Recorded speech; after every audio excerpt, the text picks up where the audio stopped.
Like the video. Thumb up the video.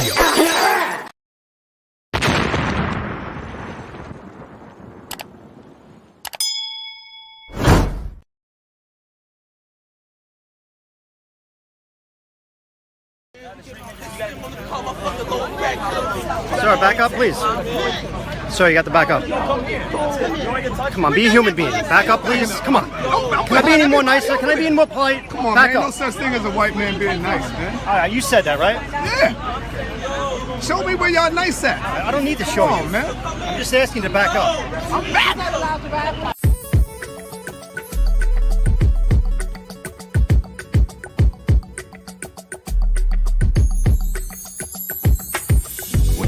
That bullshit that you've been told, and you need that info. Sonetta TV, Sonetta TV. Tune in to consciousness and watch the lies fold, then you can let the truth flow. On Sonetta TV, Sonetta TV. When you feel that melanin about to explode, like you feel the wind blow. It's Sonetta TV, Sonetta TV. I know you got the truth, but you can get more, so you continue to grow. Sonetta TV, Sonetta TV.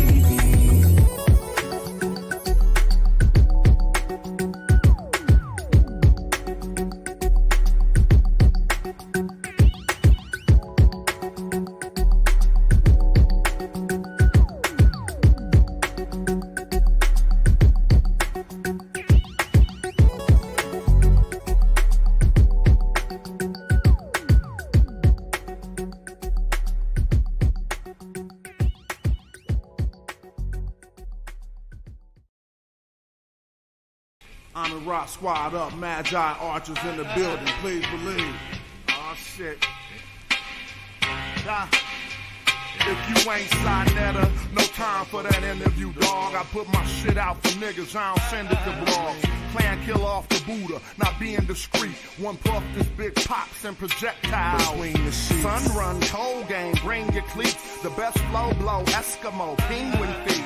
Don't need no blunt to burn. You run the turf with 10 niggas on the block. That's a punt return. Ayo, Dolomite prototype soldier with the solar light. Saber and he hold it like he hold a mic. Golden ice pendants. Sipping on that overpriced poltergeist spirits. Ripping at the open mic. Spoke the nice lyrics like Mama moved mean overnight. Golden motorbike holding on some Tron shit. That nice neon kit is on it. The king's libation with exotic liqueur. The queen's vibration like a Sada Shakur. A lot of decor, imported foreign threads, they ain't got at the store.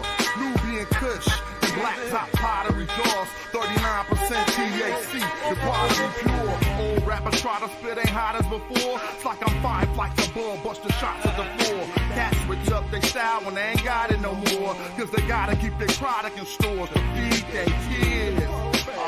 See what that weed did? The yes man agreeing on everything we said. I smell the mic like it's the love of my life. Don't get sliced and beat with the butt of the knife.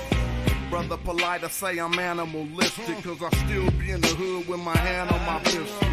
The Hebrews think I'm cannibalistic, E5 divination, channel the mystic, audio visionary. Let's play poetical Pictionary. Picture me burning down your missionary. Yeah, then I send you religion. That red dot on your head, that's Hindu tradition. Invisible, independent, intrinsic shit. I'll bring it all to an end with indivisible gains. Charles Xavier, getting your brain. Mental anguish, a manifesting physical pain. Wizard remains to dance in the chemical rain. Breathe slow, then I'm up out of this physical plane. Got military machinery that exercise, weaponized greenery. Shine at a jeopardize the scenery, son. Bruh, the beam 10 times your distance. Inclines convention. Stop rising with no trend line resistance. The parabolic breakout. I'm F-16 with the aeronautic fake out. The God killer. The God killer. The God killer. The God killer. It's the God killer. The God killer. That's who it is. The God killer. The God killer. It's the God killer. The God killer. The God killer. The God killer. It's the God killer. The God killer. The God killer. The God killer.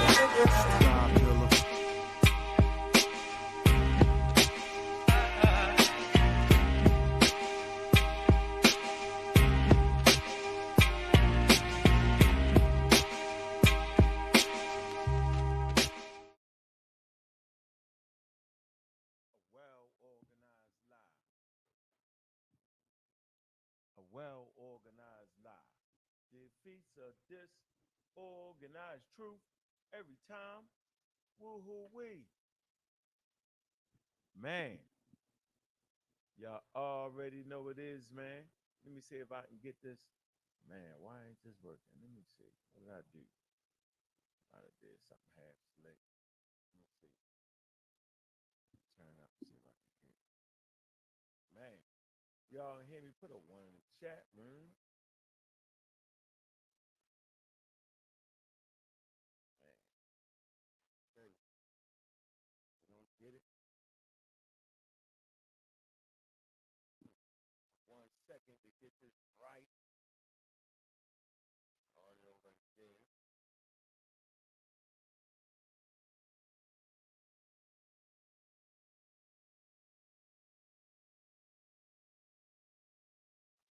For 1 second, family. If it's 2 right, man, we're gonna go right in. All right.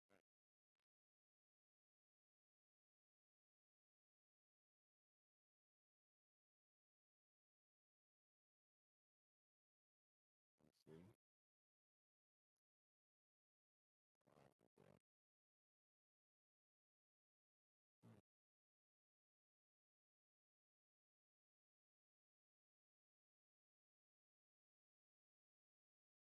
Crazy, bro. Mm-mm-mm.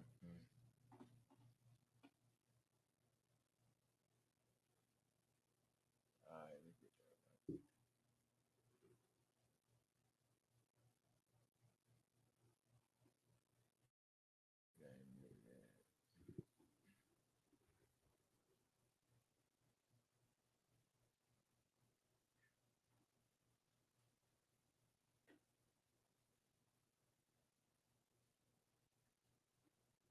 Testing 1 2.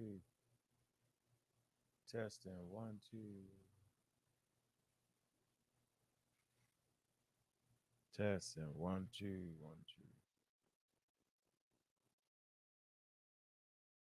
1 2.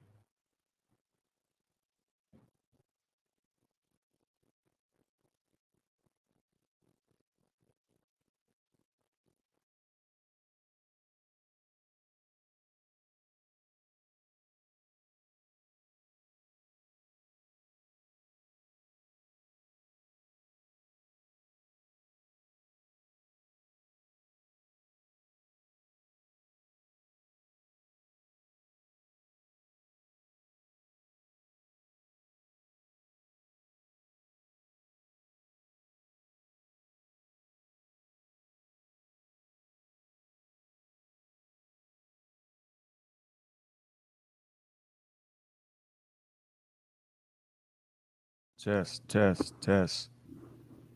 Testing 1 2.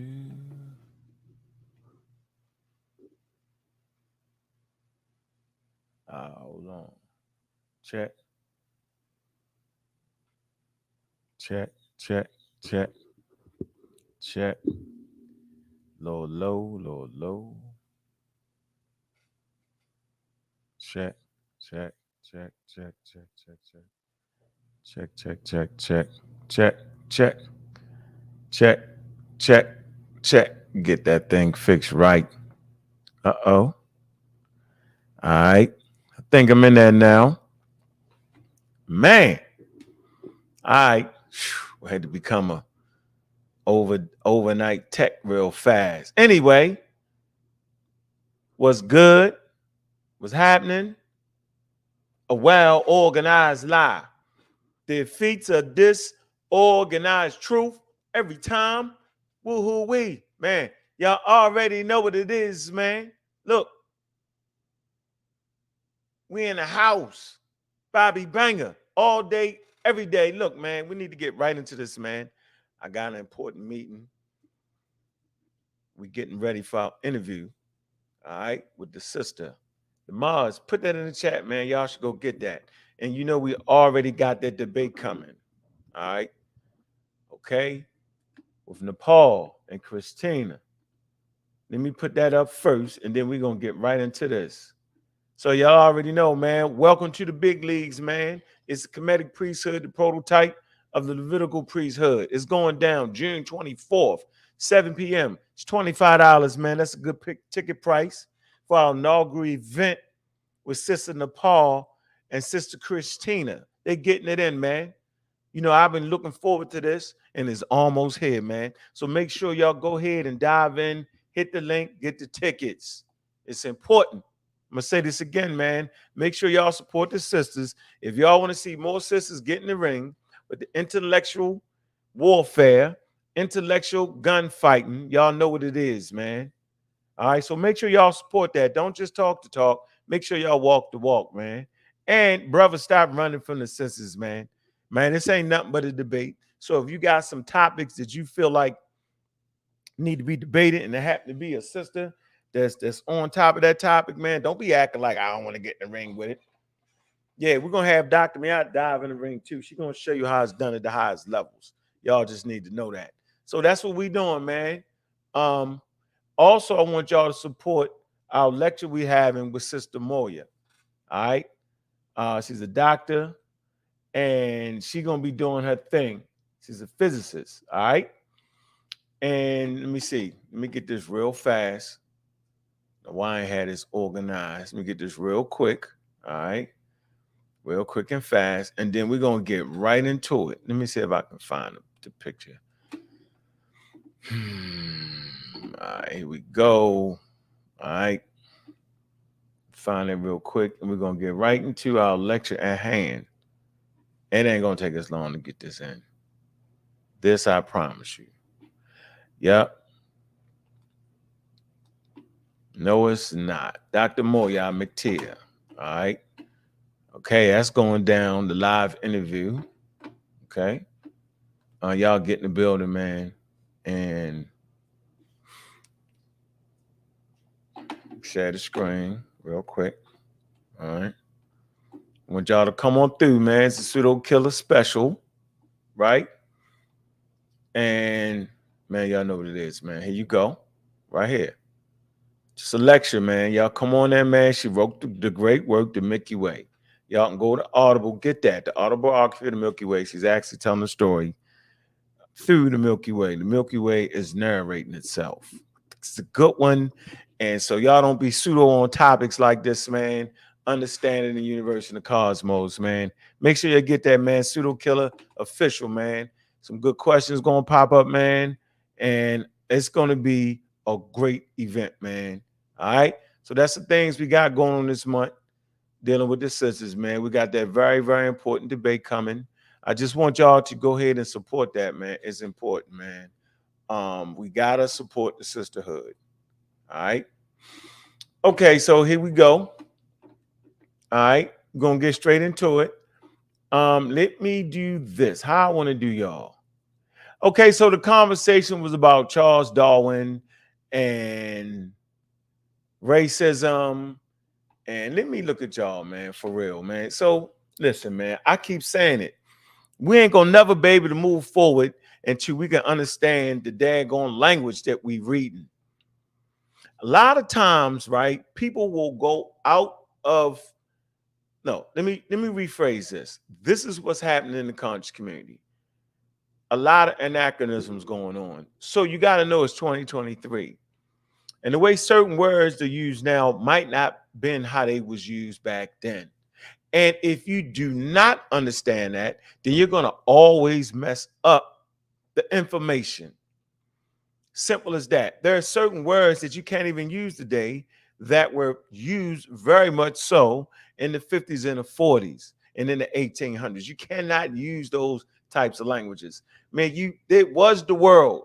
So for when people try to put the way we feel words should be back on Charles Darwin, he had no conceptualization of that. Would you want that man to make up new words? Probably so. Right. Nothing short than that. The hell with the fact that you came up with a scientific theory, right, that actually was in favor of the people of color on planet Earth. That don't matter. The hell with the fact that your family was avid against the slave trade. That don't even matter. The hell with that. Then I get people making comments in the chat. Well, you trying to vote Christianity? I was not. I was saying the brand of Christianity that Charles Darwin represented helped formed his opinion about humanity, is what I said. No more different than a Muslim, Jewish people, Buddhist people. Their religion helps form their opinion about the reality of where they live at in the daggone world. And for me saying that, all of a sudden I'm for Christianity. No, slap crazy at the end of the day. So if you're Islam, like let's take for instance the Nation of Islam, it informs and instructs the people that participate in the Nation of Islam that the Europeans are the devil. That's their reality. That's how it's formed and constructed. They also inform their membership that vaccines should not be taken by black people based off of mistrust with Europeans. I'm not making this up. This is part of the doctrine. It helps formulate opinion and worldview. Wow. Why right now? Wow.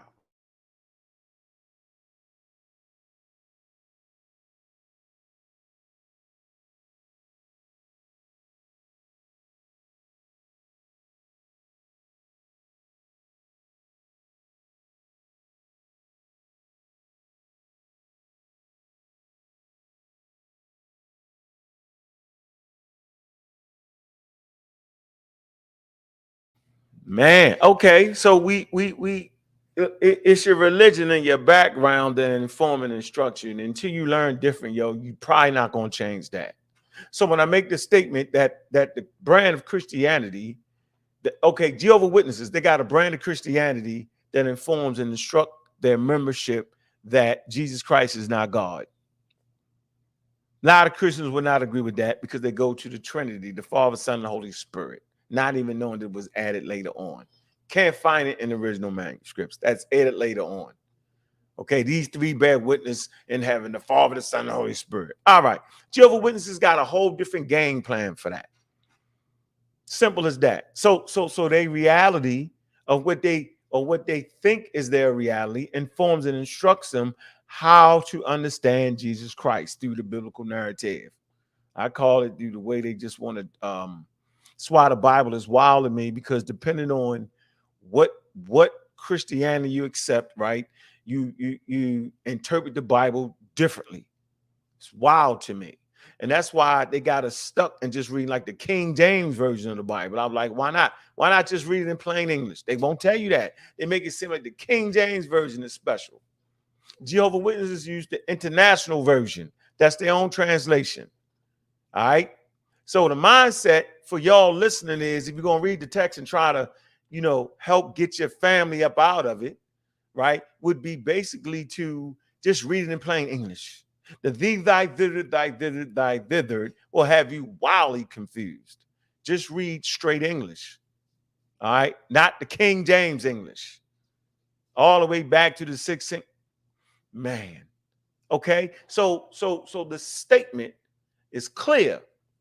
When I make the point that Charles Darwin was raised in households that practiced a brand of Christianity that actually believed, right, that Adam and Eve was the first progenitors of the human race. And I tread lightly on the word human race, but I'm making a point that needs to be highlighted in what I'm saying to y'all. I am telling you that his mindset was instructed and informed, right, that the origins of humans was monogenous. You had the polygenous and the monogenous. The polygenous said that human beings rised up in different spots. God made different humans. The monogenous claims that it's one origin. So in having a one origin, right, then all humans was God's children and equal. So this is the mindset he's raised under. Right? Simple as that. He wasn't raised under the Nation of Islam that says that the white man was the devil. And whether you believe that or not, that's based off of where your level is. Don't let me confuse you. I know what I know. Okay, I know what I've read. I know what I understand human beings to be. I'm under the mindset that all human beings can, based off of the mythology, can act as the devil in the lives of other human beings. Simple as that. I ain't never seen a group of humans that's been, if you got 10 of them, it's going to be one that wild out. And you're going to say, oh, that's the devil. Seen it with my own eyes. And it ain't had nothing to do with their color. Back to the point at hand here. He was informed and instructed through his religious belief. And y'all know how powerful religion is. It's so powerful that when y'all change from one religion, Christianity, Islam, or Judaism, or whatever y'all came from, y'all fade off into the new age religion, and y'all be thinking that's it. But that's the stages of what we go through being Black Americans. We go through those stages, and some make it and some will. Some make it and some won't. Some will make it to the high level of understanding reality through the eyes of science. And for many times, we have repeatedly told you what science was. Science was a natural look or a natural understanding of natural phenomenon. Last time I checked, we live in a natural world. So there's certain segments of the community that swear by being natural, but will refuse science. How? When science is the very tool to help you understand, and through understanding, you can navigate through the natural world. Now, religion is another thing. Religion claims to understand the supernatural world. Science is not fit for the supernatural world. It does not claim to be able to obtain information from the supernatural world. It does not. All right. So let me move forward now in what I'm talking about. So there's a word, okay, that Charles Darwin used when he ran across people. Remember, this man spent 5 years, right, circumnavigating the globe. Now, after 5 years of circumnavigating the globe, writing down empirical evidence, he started to reach certain conclusions about Earth's inhabitants and about the fauna, the plants, and the animals. I just said it, fauna, animals. He started to reach certain conclusions. He was meticulous in his notes. They got all his notes, what he was writing, right? He actually started to form a scientific theory. He made predictions, and most people won't even, they'll think of prediction as something, wow. It's not. Not when we talk about science. You probably think of some kind of religion or something. He talking about religion. You ain't talking about no daggone religion. Talking about prediction, right? Another thing, yo, is these terms, man. It's these terms that everybody continues to mess up. I mean, routinely mess up. Yeah, and you know, if y'all listen to me about anything, and I don't suppose that all of y'all gonna listen, but shout out to the chat though, man. Harold Brown was good, man. All right, Gideon Block, Omar Reed, Judah Redemption. Cedric, I see you. Shaka. Chef and say, son, I ain't signed no damn session. But I'm not stopping nobody from doing it, though. That's y'all choice. Indigenous Black Man, Mr. Metro, what's good? American Dream, what it do? Pseudo Killer, Official, Cedric, what it do? What it do? What it do? Ushumat Ra, Sanefu, Tamika, what it do? S2K, what's up? What else we got? MN, the Natal, what's up? Suntan, I see you. All right. Now, this is important, man. Language, the way we speak, it will change over time. It's important to understand words. You will mess it all the way up. It's important to understand the very thing you think you're fighting against. So if you're fighting against evolution and you think it got something to do with you coming from monkeys, then your whole perception will be, we don't come from monkeys. That's a zealot religious statement promoted by those who either ignorant or willfully ignorant in understanding what evolution is. Because it don't teach that. The language, the words used in science are different a lot of times than the words used in everyday speech. So if I just give you an example, I'll give you an example of prediction. All right. And I got to keep going over this and over and over and over and over and over and over again. Right? So prediction is a forecast, is a statement about the future events or data.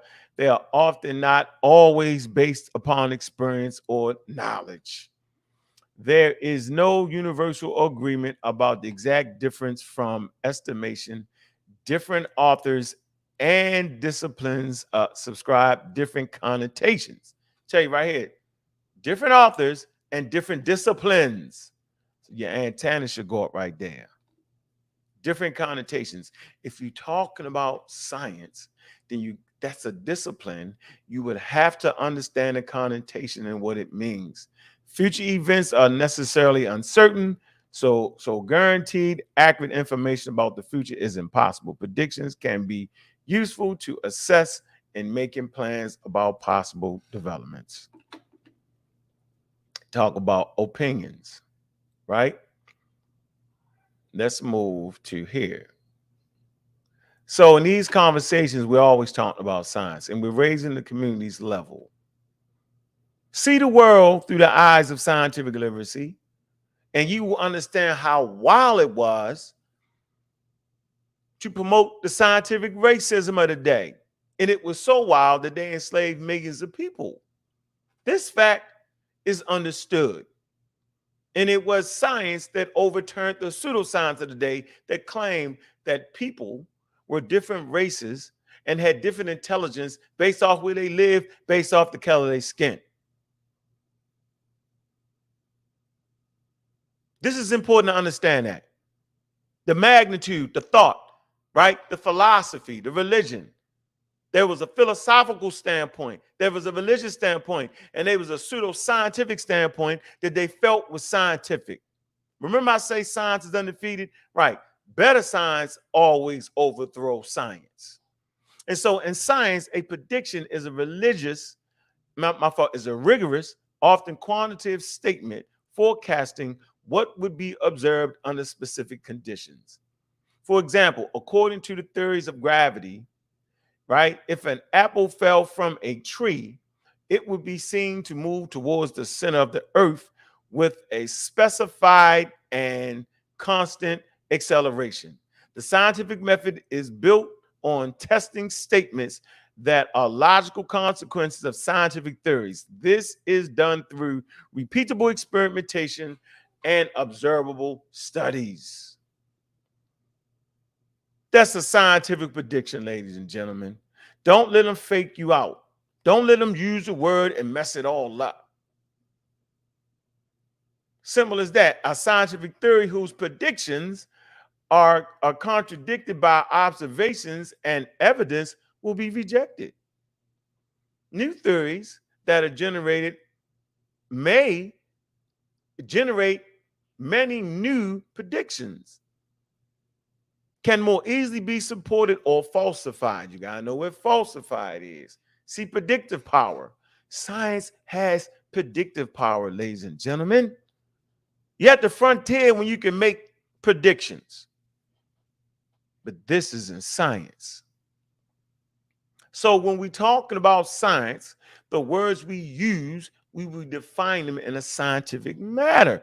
This is how it's done. We're not going to use words out of place and, yo, it's just a prediction. Oh, it's just a theory. Because at that point, if you're thinking it's just a theory, right, and not a scientific theory like this, a scientific theory is an explanation of the natural world and universe that has been repeatedly tested and collaborated in accordance with the scientific method using accepted protocols and observations.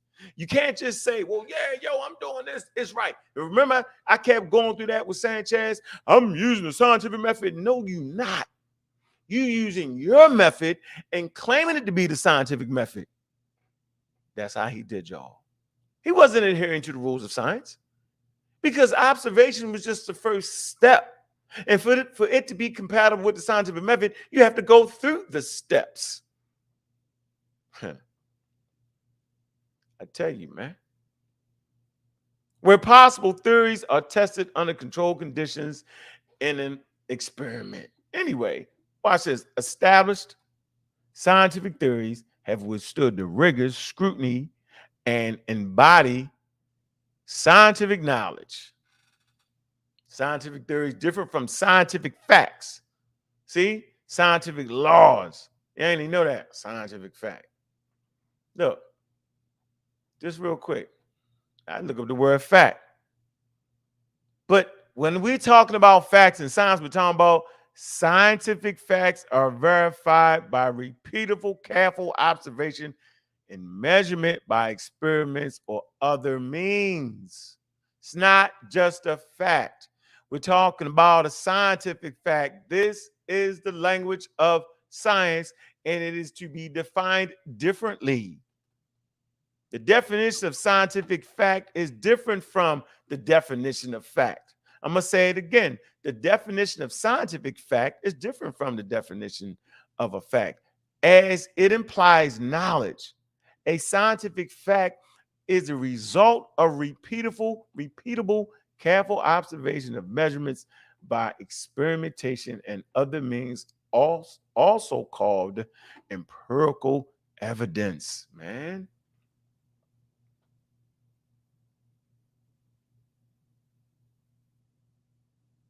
These are central to building scientific theory. Various forms of observation and measurements lead to the fundamental questions about scientific method and the scope and validity of scientific reasoning, y'all. This is not a damn religion. I hear you say it all the time when you're in a quagmire, when your back is up against the wall and we spitting it, and y'all like, man, y'all practicing, what is it y'all say? Y'all practicing scientism. Yeah. Anyway, I just want y'all to get these terms right. And then I got to be mindful of time. Oh, man, boy, let me see. Ooh-wee. Running late. See where everybody at real quick. Let me see. We supposed to have the meeting. Is it 6? Mm-mm-mm. Mm-mm-mm. Mm-mm-mm. All right. 1 sec. All right, so we right here. We did the scientific theory. We did all that.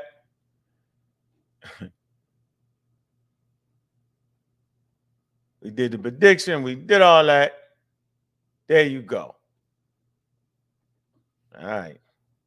Mm-mm-mm. Mm.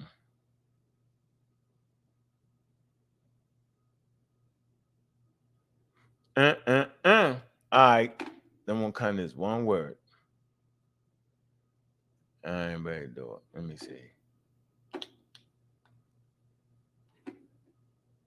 Man, we got 192 people in the building, man.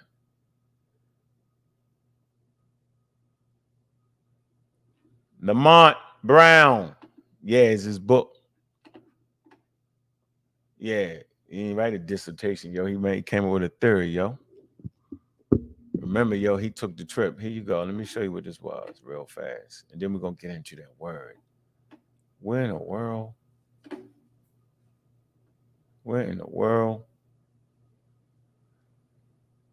Oh, that's the scientific racism. I don't want that. I don't need the prediction part. We get them out of the game with that. Let me get that off the screen. Y'all should know what scientific racism is. Your raspy and Darwin. I don't want that. What I do want is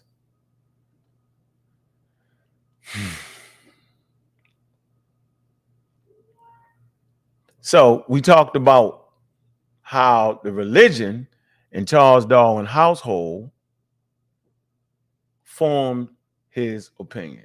Now let's talk about his family. All right. Family structure. You know what they was doing in their everyday life. All right. So Darwin's family married into the Wedgwood family. Okay. And both sides of their family stood for a particular thing. Let me show y'all what they stood for. All right. Build my case here. Right? See, Darwin was a stark racism. That's what they said. They keep saying it over and over again. All right. So the Wedgwood anti-slavery medallion. So the family that Darwin was married into, his wife, they produced a medallion. It's in the Metropolitan Museum. Wedgwood anti-slavery medallion right here. This is what they produced. All right. How many of y'all produced medallions? All right. Up with that medallion say, I am not a man and a brother. Let me see. Let me get that right. I want to get that right. That's important. I want to get that right. Let me get that right. Let me see what that say. Let's see what it say on that medallion. Where's the words at it? What does it say? It got a powerful statement on there. All right. Darwin wasn't gonna run. He wasn't gonna run around in that household. He definitely wasn't gonna run around that household talking too wild about black people. He definitely, his wife wasn't gonna go for that. He barely could talk about evolution. His wife had to say, yeah, go ahead, because it was going against the church. It's another point. All right. So Wedgwood anti-slavery medallion was the abolitionist symbol produced and distributed by the British potter and entrepreneur George Wedgwood, because he had a pottery company, in 1787 as the seal of Society of the Abolition of Slave Trade. It say the medallion depicts a kneeling black man in chairs with his hands raised to the heavens. It is inscribed with the phrase, am I not a man and a brother? I'll say this again. It's inscribed, am I not a man and a brother? So we talked about the monogenes and how Darwin's family thought that all human beings came from one genius, Adam and Eve. And so they was all God's children, no matter how you look, whether you Chinese or whatever race they had about 17 races back there. It didn't matter. They was all God's children. So he's raising his mindset. Then his family, right, that he married into, and his grandfather, right, they were abolitionists. They was against slavery. They was anti-slavery. So yeah, I don't know what was in that man. I can't say what that man was, but what I can say, he was a product of his household and a product of his time. So certain words he would use them because that's the words they use. Like you wouldn't run around going to work and calling somebody colored. Well, you colored, what's up? You wouldn't say it. It's out of place. You just would not say that. All right? You wouldn't call somebody a Negro. You being funny when you call them a Negro at work. Well, I see the Negroes right there. I see the dark. You wouldn't do it. But it was a time where black people called each other colored and Negroes. You wouldn't say it now. So you wouldn't judge a person back then on them using that particular language, not unless they had malice behind it. Am I correct in that? Okay. So we know for a fact that they were avid abolitionists in the Darwin's household. This is prior to him getting married and after getting married. His wife's dad, you know what I'm saying, had produced medallions and is in the Metropolitan Museum. So his wife wasn't going for it. His grandparents, nobody was going for that. Ain't a lot of space. Now, I'm not saying that he wasn't a product of his time, but I'm saying he was the product that was actually fighting against the things that y'all trying to blame that man for. He definitely was. Ain't no getting around that. Society for Effecting the Abolition of the Slave Trade. Maybe MBK will do a whole thing on that. All right. All right. Maybe they will, maybe they won't. Anyways, the British abolitionist group formed on the 22nd, 1787. The objective was to abolish the slave trade. The slave trade was achieved in 1807. The objective of abolishing the slave trade was achieved in 1807. The abolition of slavery in all British colonies followed in 1833. You say what you want to say. You can say, oh, they still ain't like whatever. Whatever you say you think it is, then it's whatever you think it is. I don't gotta fight you on that. I'm establishing key points here. All right. Now, so we established that the religion that filled his life until he came up with the theory of evolution made him kind of walk away from it. You know what I'm saying? Right. Was based off of all humans being equal. He ain't no different. You know how children are raised. The way you raise, you can be raised a crazy racist and you be running around saying the craziness because kids don't even think that way. They don't even see all that until an adult put it in their head. So what was being placed in his head was, yo, check this out, man. Slavery is wrong. We all come from God. It is what it is. Now, if you think I'm sitting here saying that they loved all other people, that ain't what I'm saying. I'm saying that the foundation of this human being was based in not mistreating people and enslaving them or thinking that's remotely right. That his moral compass was based off of all people being quote unquote equal. Now, you can take quotes out of place because ain't none of y'all reading the books about Charles. You don't even got you got the book, you don't read it. You go to one page and start wilding out. You listen to anti-evolution people to get you Charles Darwin information. I'm not expecting anybody to sitting up here in front of people teaching to do that. Now, would you do that? I guess they would. Yo, why are you supporting Charles Darwin? Man, because he's in history. That's why. And let me do this before I get to that one word. You know we coming to it.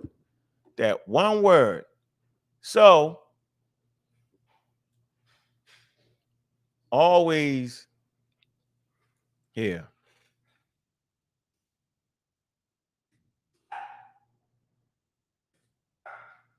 Why you teach Charles Darwin? Teach Charles Darwin so we can have an accurate depiction of history. All right.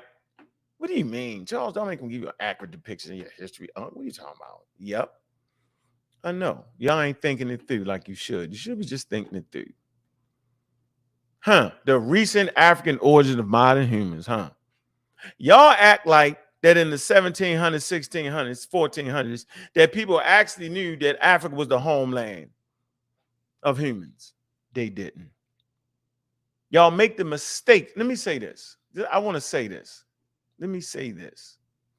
Y'all make the mistake in thinking that in the 1500s that human beings actually knew where the hell they came from. They didn't. So if you was in a European nation, you went with the biblical narrative of the origin of humans.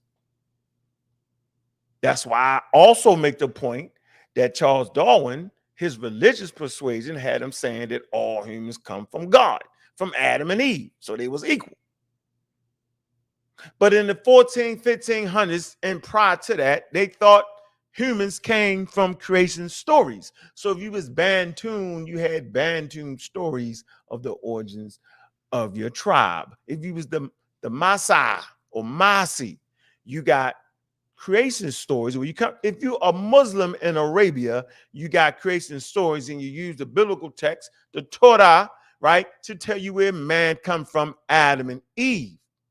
Y'all acting like they had access to what we access to. That's not what we ever had. They never had that. They never could have this conversation. So why is it that I use Charles Darwin? I use Charles Darwin because he pointed them in this direction right here, ladies and gentlemen. And it's on the article. If y'all would just read it, y'all would not say. So if we talk about the outer Africa theory and you're not talking about Charles Darwin, then you ain't talking about the outer Africa theory. You're talking about something else. Let me come here. Let me come right to Charles Darwin. Did I pass it? Did I pass the history of the theory. So we got the history of the theory. So if I'm talking about human history,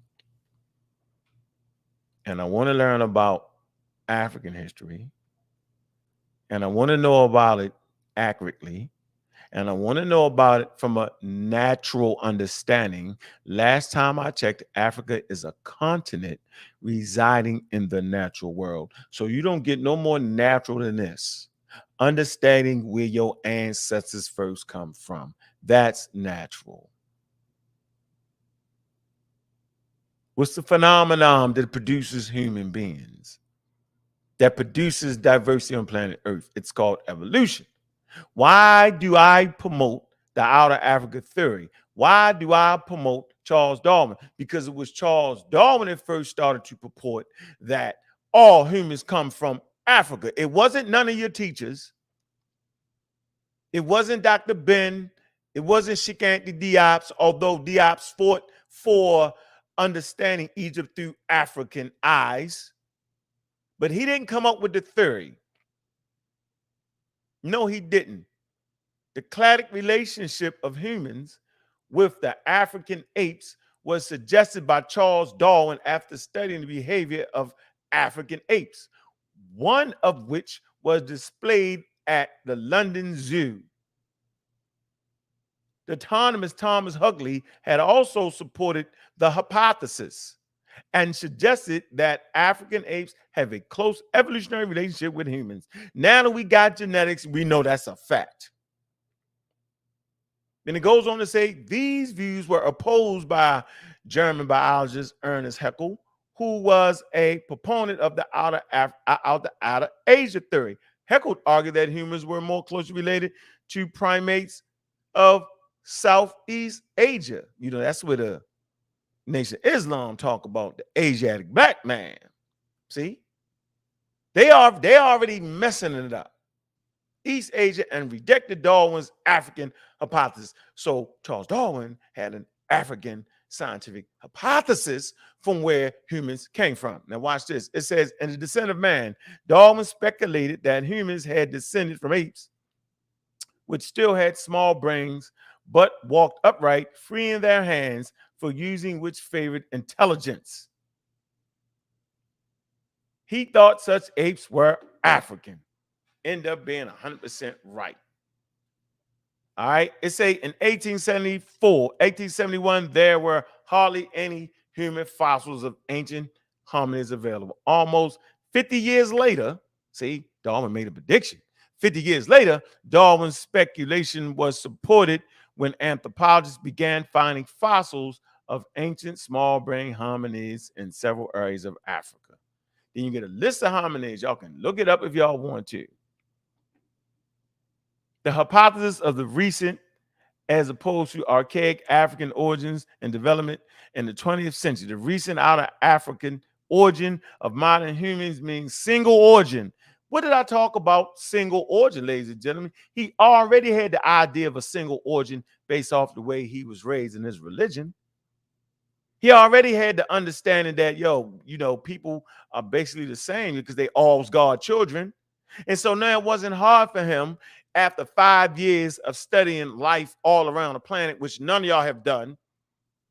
It wasn't hard for him to understand a single origin. It wasn't a leap for him. The leap was taking the agency of God out of it. That was the leap, not understand the single origin. So the recent African origin of modern humans means single origin.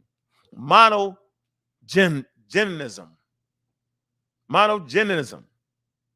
and has been used in various contexts as an anthem of polygenism.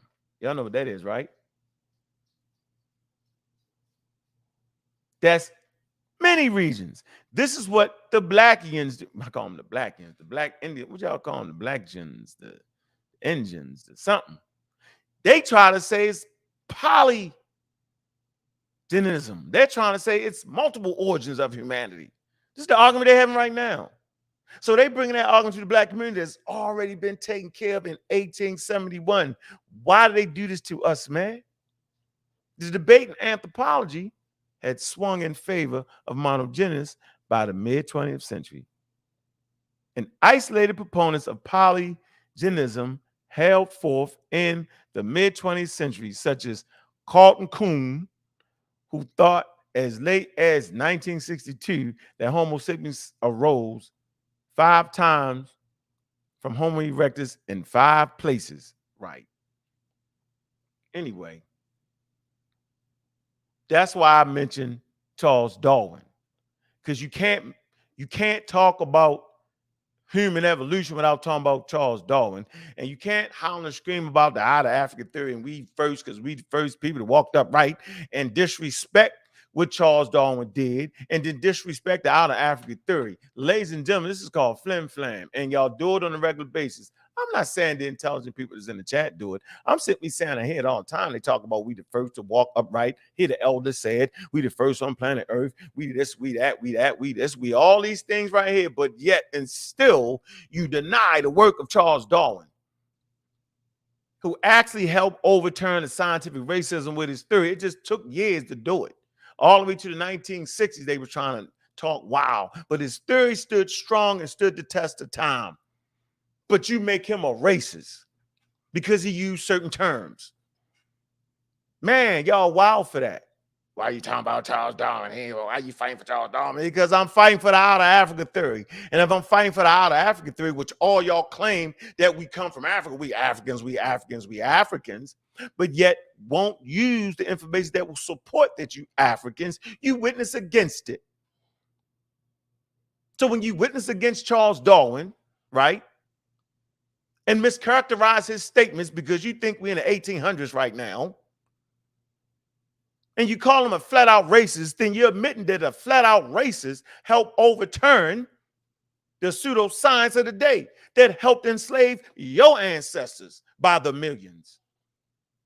That caused Adolf Hitler to put Jewish people in ovens, the Nordic race, blonde hair and blue eyes.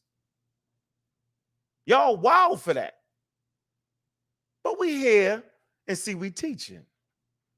And we don't got no degree, and we ain't saying we're scientists. All we doing is pointing y'all to accurate information.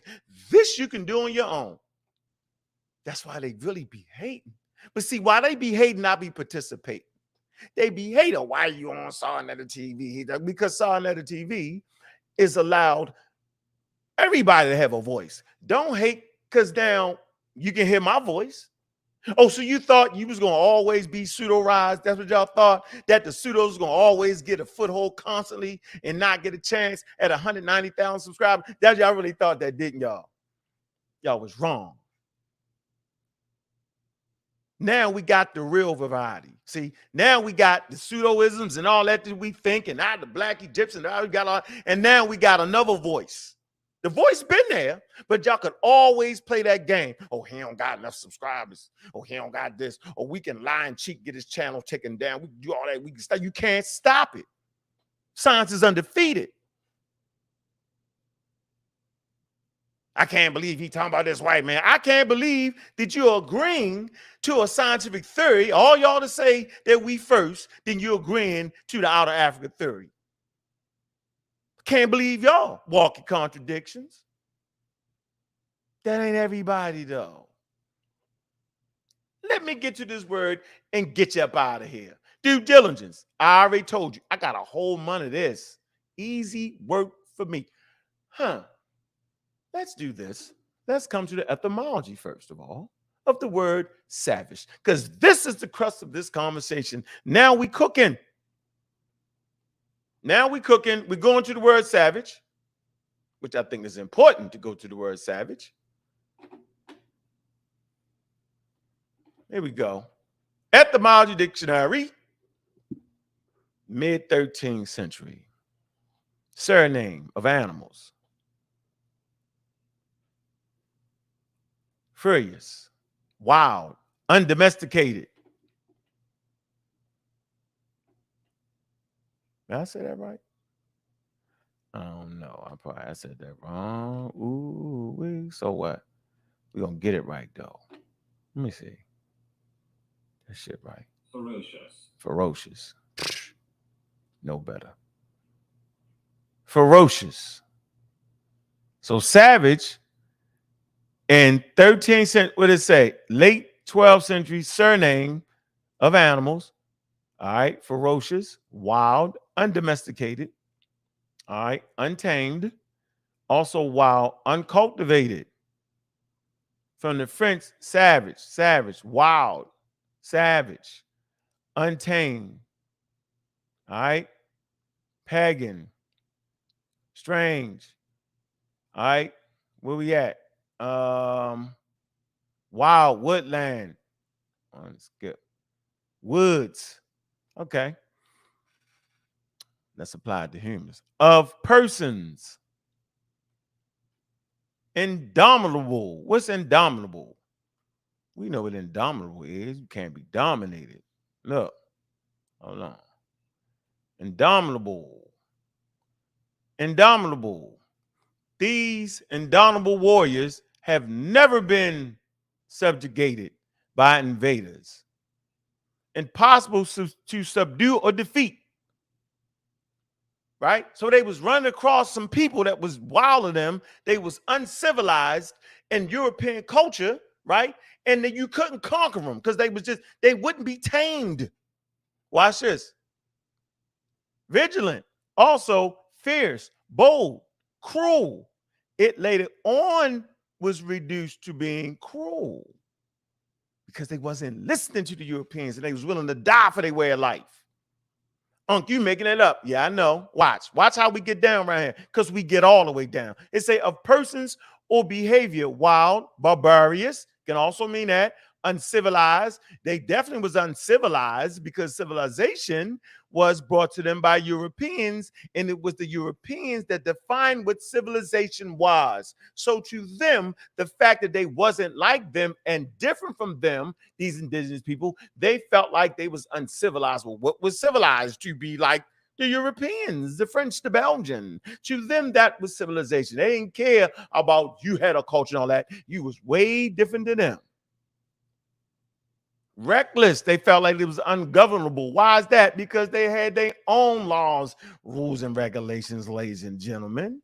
And by the 1600s, as pertaining to the characteristics of savage people living in the lowest conditions of development. Of course, it was the lowest conditions of development because they felt like if you didn't have an intercontinental ship with a cannon on it, you was underdeveloped. You know, we do that today. Them underdeveloped countries. They say they're underdeveloped. They're underdeveloped to our standards, but if you take them back far enough, they could have been highly developed. It's just based off the time and place. So another 100 years from now, we will be considered underdeveloped to do the same things. Cars made in the 1900s is some wow metal cars. They don't even make cars out of metal no more. Underdeveloped, not the same technology. Watch this, man. Naked or unclothed, foliaged in hereditary. Hold on, God damn it. 1 second. I want to get that one right too. Let's see. Heraldry. Like unheralded. You know what I'm saying? Naked or clothed in foliage. Foliage, right? So y'all, just for the record, I want y'all to know that as they came across a lot of indigenous people, they didn't have on clothes. Why would you need clothes in Africa like that? Oh man, Egyptians, you don't know nothing about no damn Egyptians. A lot of the workers, a lot of the people in Egypt, they was actually naked, y'all. Y'all temple centric when y'all studied the Nile Valley. Y'all only know about the pyramids and the Sphinx and the temples. That's all y'all care about. Y'all don't care about nothing else. Y'all just care about that. That's it. Yeah, a lot of times they weren't good. Kids didn't even have clothes till they was about 12 years old, running around naked. And so the people that had on clothes, they felt like that was savage to them. It's right here.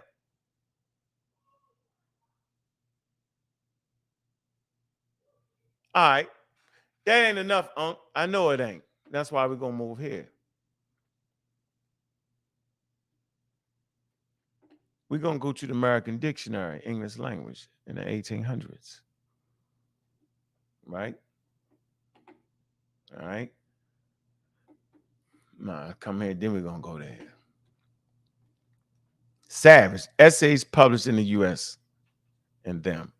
History of Intolerance in America in 2006. Then we're going to go to the dictionary. In 1828, the same year, the Cherokee Phoenix began publication, it's a newspaper. Noah Webster issued his American Dictionary of English Language. This was the first new dictionary produced in the United States, and in it, we find the following definition. Savage, a human being in his native state of rudeness, one who is untaught, uncivilized, or without cultivation of mind or manner. The savages of America, when uncorrupted by vices of civilized men, are remarkable for their hospitality and hospitality to strangers, and for their truth, fidelity, and gratitude to their friends, but implacable, cruel, and revengeful towards their enemies. So when they ran across these people, they was like, man, these people just has not been cultivated by the vices of the Europeans. You know what I'm saying? Like, see, y'all didn't know that was coming right there. See, y'all didn't realize that's what they was thinking. They was saying, man, when they was there, they was like, man, they don't got the same attitudes towards life that we do. They got a different attitude. See, this kind of helps y'all out. Y'all don't even know it, that they are admitting that a lot of these people, you know what I'm saying, they was peaceful until they started running across them and started catching the vices, like drinking alcohol and doing all that, you know, putting on all the clothes, and then they seem like you start wilding out. Savages of America, when uncorrupted by the vices of civilized men, are remarkable for their hospitality to strangers. And to them damn strangers get them wrong and start raping their wives, and then they start wilding out, then they become real enemies. Then they say, oh, they savage for real. Then they use the other part of savage. It goes on to say, behind the irony of Webster's example lurked the mixed feelings that many white Americans held towards the Native Americans. It say, on one hand, the idea of noble savage had been around since the ancient Greeks. It became especially popular in Europe during the 18th and 19th century, when science began to challenge many religious assumptions.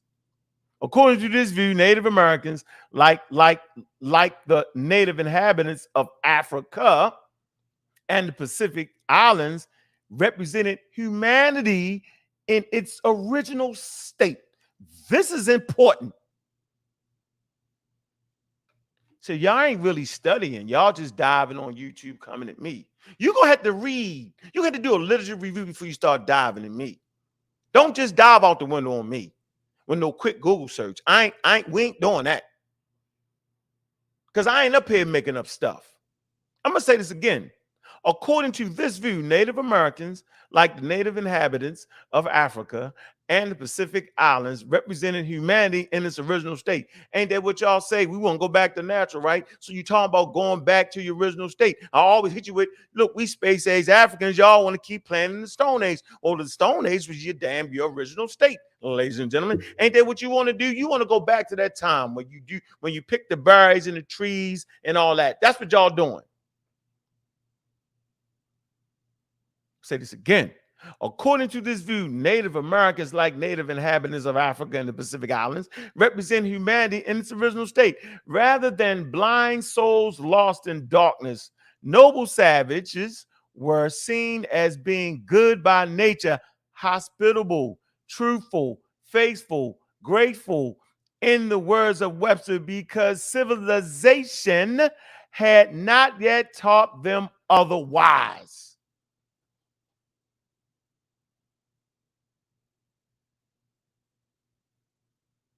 Yeah. Let that marinate. Y'all can finish reading it. Then it talks about how that end up switching up, right? And they was like, oh my goodness, now they savages, because they was saying, yo, they killing us. They not letting us stay on their land. They fighting against us.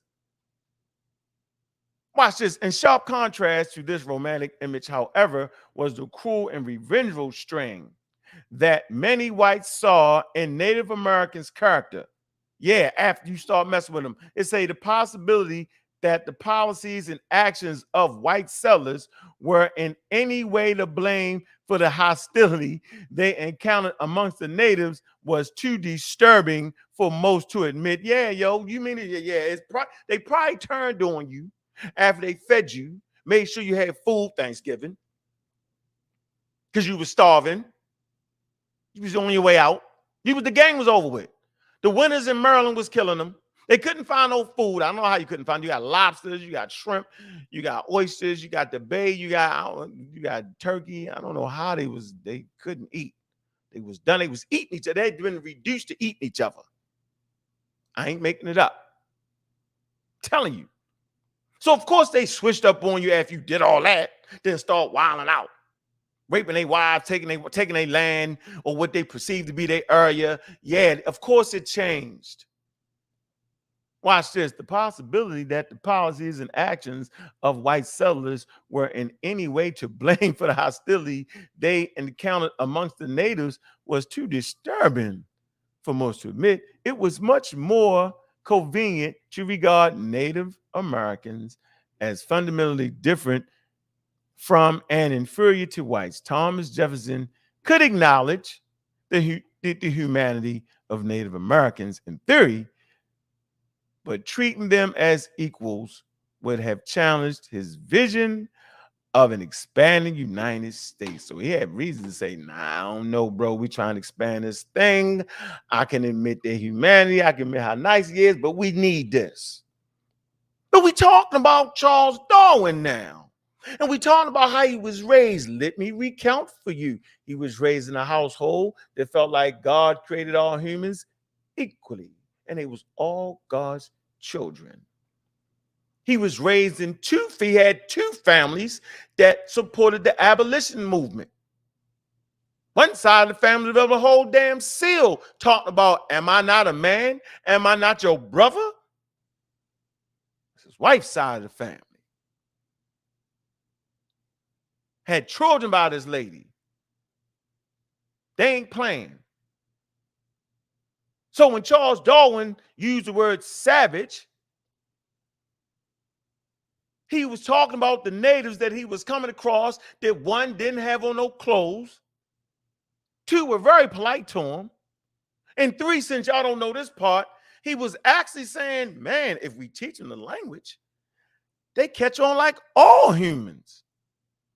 They ain't different. He says it in his work. He did this for 5 years, going different places. He would get the same results. Man, if you come like you got some sense and learn these people's language, man, they just as intelligent as anybody else. And since y'all ain't read the work like the Beagle, you wouldn't know. So you read quotes and talk crazy and don't have no idea on what the hell Charles Darwin was talking about. Most of y'all don't. How many of y'all in North America, right, gonna get a book, read it, or listen to an audible, Charles Darwin, circumnavigating the globe? None of y'all doing that. Back to the daggone 1800 definition. Savage, pertaining to the forest, wild, remote, human. Wild, untamed, savage beasts of prey.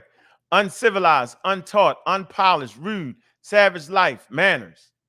So he was unpolished. What nation since the commencement of Christianity era ever rose from a savage to civilized without Christianity? They was thinking all that. Cruel, barbarous, fierce, furious, ferocious. My fault, ferocious. I almost messed that word up again. Inhumane, brutal, and savage. Now, as a noun, y'all know what a noun is, right? What's a noun? Person, place, a thing. So when they talk about people, they say human being in his native state of rudeness, one who is untaught, uncivilized or without civilization of mind and manners.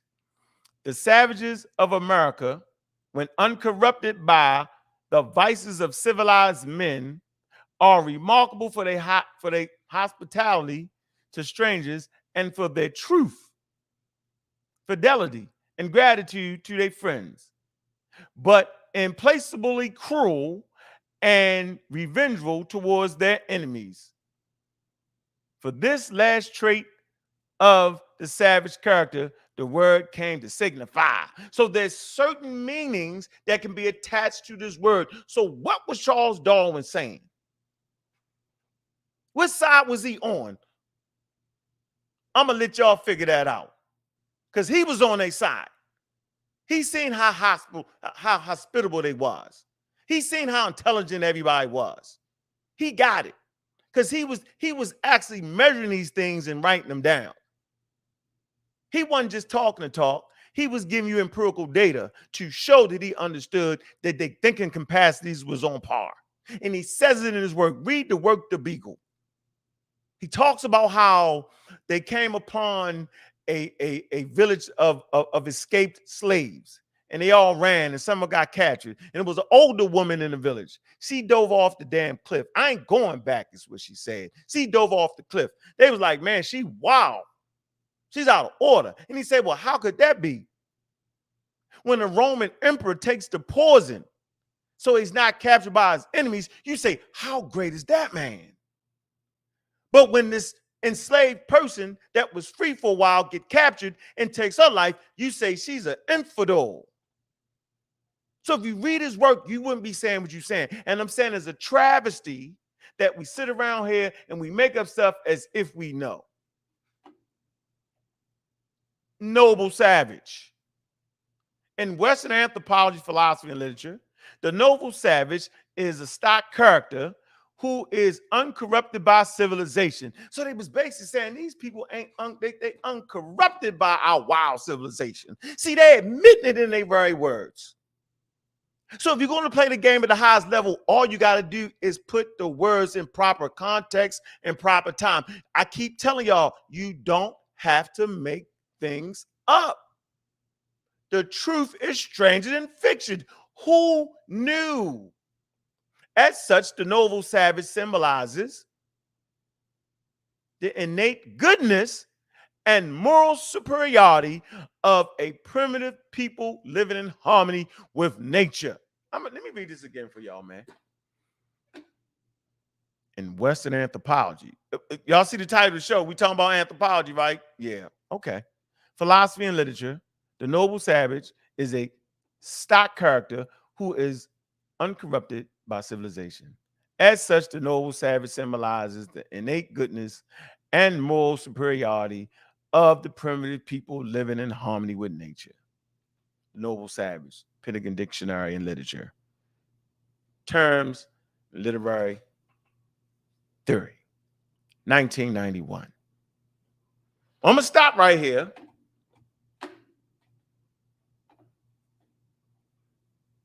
Man, just pick somebody else, yo.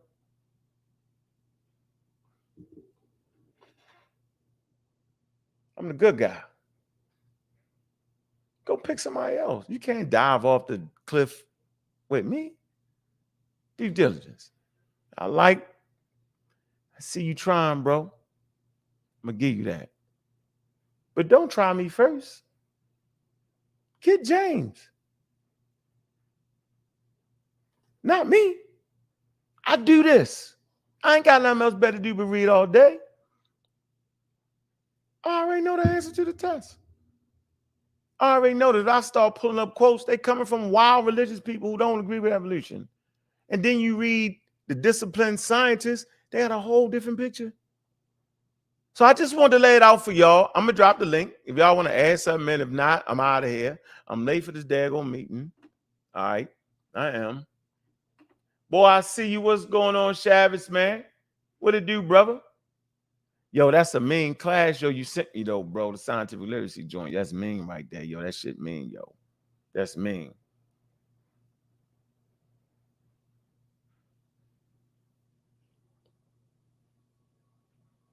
what to say? Darwin. Just as Darwin is not very important, the only important thing are the theories of evolution and natural selection he formulated. Yeah, that's real. Yeah, but he's part of history. You can't take him out of history. Yeah, it wouldn't make no sense. Yeah, you gotta. I mean, when you teach it, you gotta teach it. Yeah, you ain't gonna leave it like that.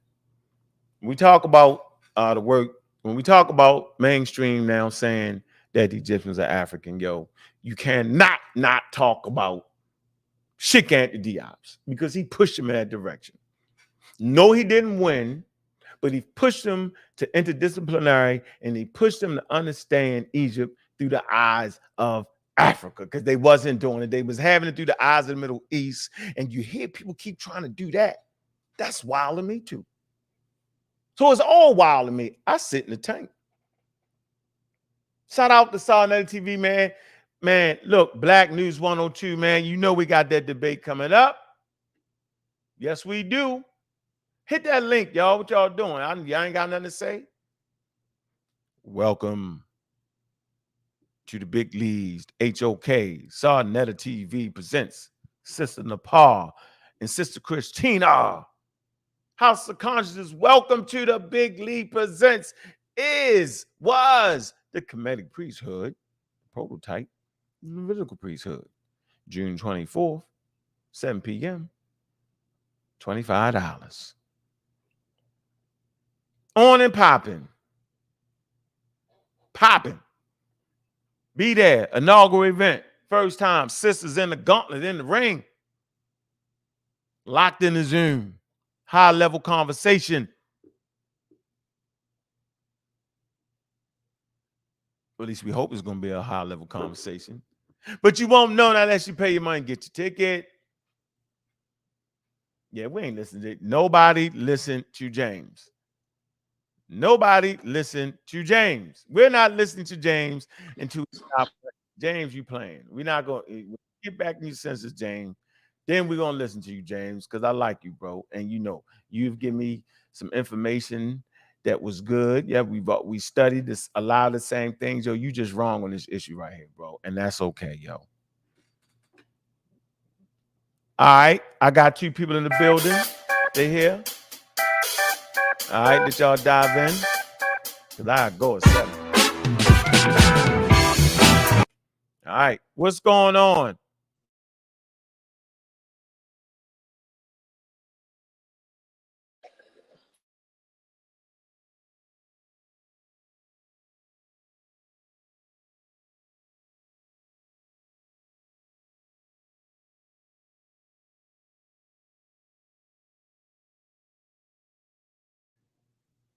All right. What up, American Dream? What's on your mind, bro? Peace. What's good, Unc? Can you hear me? All right, damn, you loud as hell. Is that me? All right, go ahead. What's good? What's good? Oh man, I don't know why I'm so loud. That's me. Let me turn Peace. that thing. Go ahead. What's good though? Peace, man. I just had a chance to watch the show that you did yesterday. I think it was on. I'm not sure which channel it was on. The one with Smash, when Smash came on. But long story short, bro, I just wanted to give you your flowers, man. I think your defense of Charles Darwin has been very good. I am like super impressed. This is the Bobby Banger that I personally respect. I think you're doing a great service to the community by sticking to your guns and doing what you're doing. You know what I mean? They're going to come at you and try and call you names, but that's pretty much all they have on this issue. And again, man, I just want to give you your props on how you handled yourself yesterday, the way you were just sticking to your guns, getting them to say things that they really didn't want to say. You know, because it sounds to me like they want to say race, and then when you corner them, they say they're not saying race, and then they go back to saying race, and then they say they're not saying it. And man, I just really respected the way you dealt with them and the way you continue to speak on this topic. I think it's very important, and I just want to give you your kudos. Man, I appreciate that, bro. Really appreciate that. And look, man, we just got to teach it the right way, yo. You can't keep the perpetual lies going on, because it hurts the whole community in general, man. We need the truth, man, and not just the truth the way we see it. Okay, we need to see the whole thing so we don't return to that nonsense, man. And I just think that's important, yo. Indeed, I do. Go ahead. No, I'm just saying, regardless of how it make you feel, we want to know, man. And I think we deserve to know, right? We don't need to be wild with it. We don't gotta be. Yes, sir. I think a lot of them are afraid of where you're going with this conversation, because it is gonna open a lot of other cans of worms that they don't want to open, because they are gonna have to acknowledge a bunch of other things about history and the truth about history that they may not want to accept. And I would want to talk about it when I get a chance, but I know someone else is on the panel, but you know, I'll kick back and, you know, I'll build on it a little bit more, and I'll just see what you think about just my thoughts on where you've taken this conversation and where else it can go. Well, you know, I still got a ticking time bomb of blackology in me. 1%. I told you I got it down to 1%. But for a measure of safety, living in the world based off of all the things that has happened to people of color, not just Africans, people of color in general, just based off taken advantage of, based off of their lack of technology and science, based off of their simpler way of lives, right? I reserve the right to keep 1% as a measure of safety, and I can tap back into it anytime I need. But for me to live, right, a conscious, focused life, I can't be living in the Stone Age. I can't be living in the 1800s. I can't be living in the 1960s. I got to push my kids to the space age. You know what I'm saying? I got to dream big. I can't be acting like something happened that didn't happen. I can't be acting like Martin Luther King and Thurgood Marshall didn't push policy, that they actually played the game at the highest level, that they actually succeeded in what they was attempting to do, to get recognized, to get their civil rights. I can't act like that didn't happen. I can't act like that we should be fighting to make sure, right, that those rights that we got are continually followed. But if you don't realize that you actually did that and you playing like you didn't, what are you really fighting for? So it's like a team that won the Super Bowl, but act like they didn't win the Super Bowl. No, make sure did you get your damn trophy. Make sure they put it in all the head and all the lights that, they won the Super Bowl. Make sure you get your just due on the paperwork that you won the Super Bowl. Fight for that. Don't act like you didn't win the Super Bowl. So we acting like people like Martin Luther King, Medgar Evers, and all of them didn't lose their life. Malcolm X, they lost their life. Black Panther Party got snatched all over the planet. Ran here, ran there. They did that, right? They made mistakes. They was right about things. All that. We act like it didn't happen, and all that was so that we could take advantage of the life they was trying to build for us. And then we gonna go back to the 60s again and act like it didn't happen. The woe is me. Oh, we didn't. They didn't. That's crazy to me, bro. We actually did that. We succeeded in that. We actually did that, bro. And when people always tell me what we didn't do, what we can't do, I say, damn, are you studying real history? No, you studying that hidden history. You know that hidden history that the conscious community made up. Yeah, man, come on, dog. That's my job, to make sure we get an accurate depiction of history, man. Shout out to MBK and the man that actually did a thorough job on American history, yo. Now we see the importance of that. Yeah, so yeah, man, I'm not on my watch, bro. Like the victory was that the Egyptians was homegrown indigenous Africans ranging all skin color and phenotype. That was enough for me. Now I don't know what victory they trying to win after that, because ain't no expert going past that. So I don't know, bro. And I'm gonna let them do what they do, but they ain't gonna get past it. So they can do what they do, whatever. Indeed, and they absolutely were trying to get past it yesterday.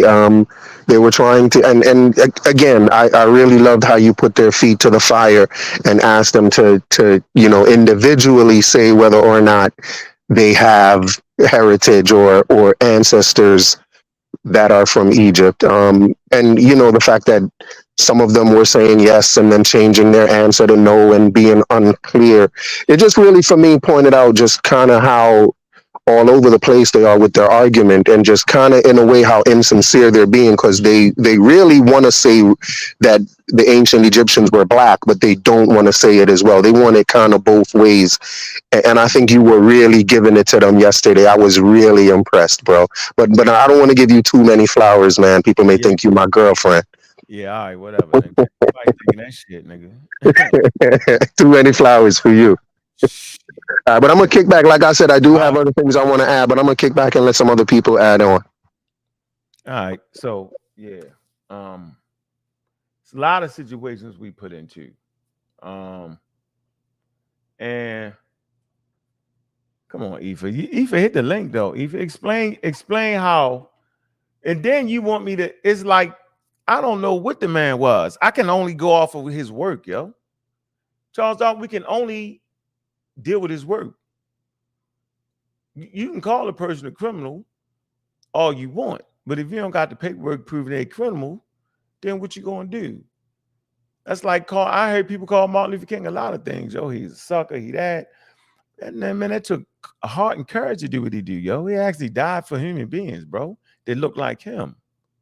Black Americans. The message he had was so powerful that it rang true around planet Earth. How great was that man? Nobel Peace Prize. How great was that man? But I hear people in this community calling him a sucker and weak and soft. But the people that you thought was tough got gunned down, all the way down. Like nothing happened of it. Nothing came of what they was doing. What it showed us what not to do. Like don't run to China and Cuba. Don't talk about don't friend up with the enemy of your enemy in your enemy's house. So we know not to do that. That didn't work. They got strewed all over America. We don't done. Wow, how they did the Black Panther Party. Broke laws to kill them. Poisoned them, did all kind of stuff. Infiltrate, all that. Yeah, don't do that. Yeah, don't side with Russia and China, bro. Not in America. Do that. Yeah, not back then anyway. Man, you what? Man, they was beating up white people wasn't doing that. They was mocking you communists. You could just say something halfway, you're communist. Look at Lucille Ball's husband. Think he was Cuban descent. Said something. They were like, whoa. Yeah, all right. So I know y'all think I'm tripping, yo. Okay. Right, I ain't tripping. I'm right where I'm supposed to be. Y'all ain't gonna be able to get by. Y'all should be able to get by it. You should be able to not pull up non-religious, out of place quotes from Charles Darwin that prove that the man that overturned scientific racism with his 5-year journey studying humanity and studying plants and animals. Make him a racist all you want, yo. And I'll take that type of racist all day, every day. Didn't support slavery. So if it was left to Charles Darwin, we would have never been in slavery. How about that? Wouldn't even have been affected by scientific racism because we wouldn't have been in slavery. We'd have been in Africa. And based off what he said, we'd have known that Africa was the homeland. Ain't nobody know that Africa was the way where humans started. Ain't nobody know that. Y'all act like they was all in the Bible somewhere. Stop it. Your parents didn't even teach. You would have to have your parents would have been operating at a high level not to give you the non-biblical story. Now our parents, you know what I'm saying? I teach my parents that. My parents didn't teach me that. Come on, y'all act like y'all parents actually taught you that. Very few of y'all was taught that the theory of evolution was the origin. And then if your parents teach you that Africa was the origin of humanity, they didn't act like it had something to do with Charles Darwin. They didn't tell you that. They just said, yeah, we was the first to walk up, right? You had some Black Power movement told you that. Garveyites told you that Africa was the motherland and the Black national motherland, but they trash evolution. So get out of here with that, man. We represent that group, yo, to stand tall on that all day.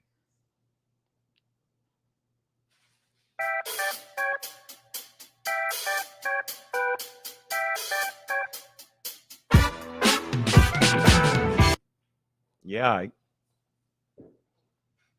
I hear you, James. What's the deal with you, I mean, I can't believe you still on this from last night, bro. This is really shameful. Okay. Now, Brother Reggie and Du pulled out a particular quote from Charles Darwin. So the question is, at this point, now I understand what you say. I understand exactly what you're saying. That if he was anti-slavery, that's a good thing. People, you do good things. Me too. We've sold drugs in our community, so we've done both good and bad in our communities, right? So humans are capable of doing two things, right? So we need to identify is who are the savages that he's talking about eliminate. Oh, so you didn't read what the quote meant out the 1800 dictionary, bro? You just no. Like okay. So what savages and why is he identifying the Caucasian race as the civilized race? I just read the whole thing, yo. It just went over your head, bro. I know what you're saying, but what gives him the right? What? Well, okay, well, yeah, but that's his mind. James, you're right. James, do you think I'm sitting here? I'm telling you that Europeans felt that they was bringing civilization to people, dog. It was the order of day because they had things that other people didn't have, and that's the way they felt, bro. Am I thinking that's right? No. Okay. No, I don't think it's right to treat, but I'm saying you'll do the same damn thing. Yeah, don't let you take your ass to somewhere in Africa, yo, and it don't be right. You be like, man, yo, I'm not gonna stay here, yo. This shit ain't right. I ain't standing. They ain't got a hotel, yo. You gonna say that, yo? You just gonna say it. Now, I'm not saying you're gonna kill people in the name of it. I'm not saying you're gonna disgrace people in the name of it, but we do have those biases. And so you gotta know that if you run across people with no clothes, a whole tribe for the first time, you're gonna feel a certain way. Now, we're not gonna feel a certain way because we actually see it, but you act like people knew the world. They didn't, yo. They was investigating the world. All they seen was people without clothes on, right? And they felt like the day civilization was better. No more than I think the pseudo killers is. I think the pseudo killers is better.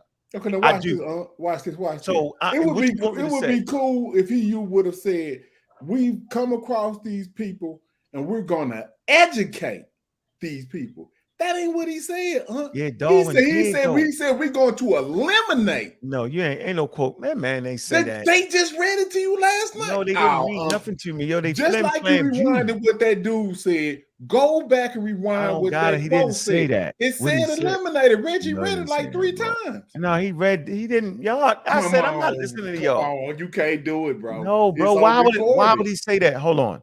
I don't know why he said. Listen, we gotta make some sense here.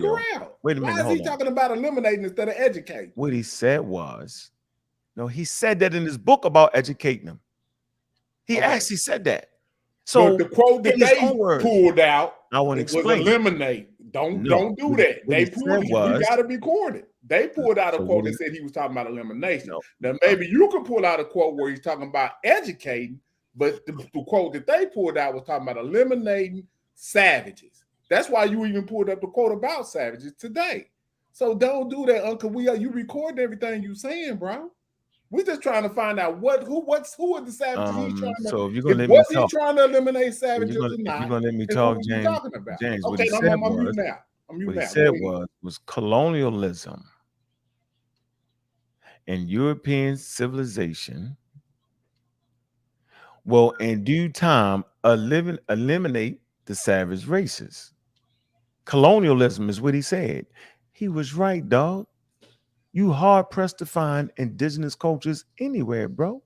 That is exactly what happened. And he could see it because he circumnavigated the globe and he seen every time colonialism came to an area, it would wipe out those indigenous people's culture, y'all. So he called what he seen. What he supposed to lie? Hey, man. You know what? Civilization. Let me finish, bro. What you supposed to say? Hey, you know what? Civilization is not going to eliminate these people. Civilization is actually going to pick up them people. He said he wasn't talking about murdering the people, is what you're saying. He's talking about cultural elimination. No, he said all the above. What he was saying was based off of what he knew about colonization, bro. He said it's going to displace indigenous people.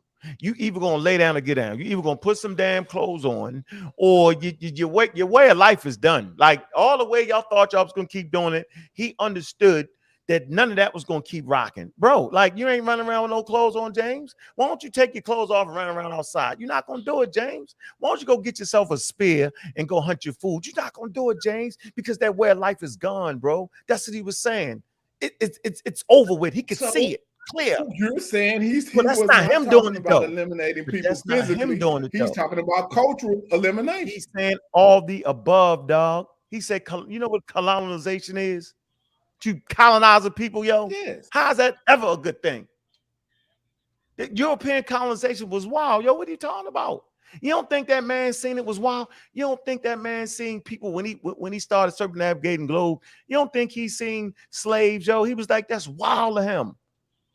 You don't think you don't think he's seen people take areas by control of cannons and stuff? If you read the work, yo, it was several wars going on, dude.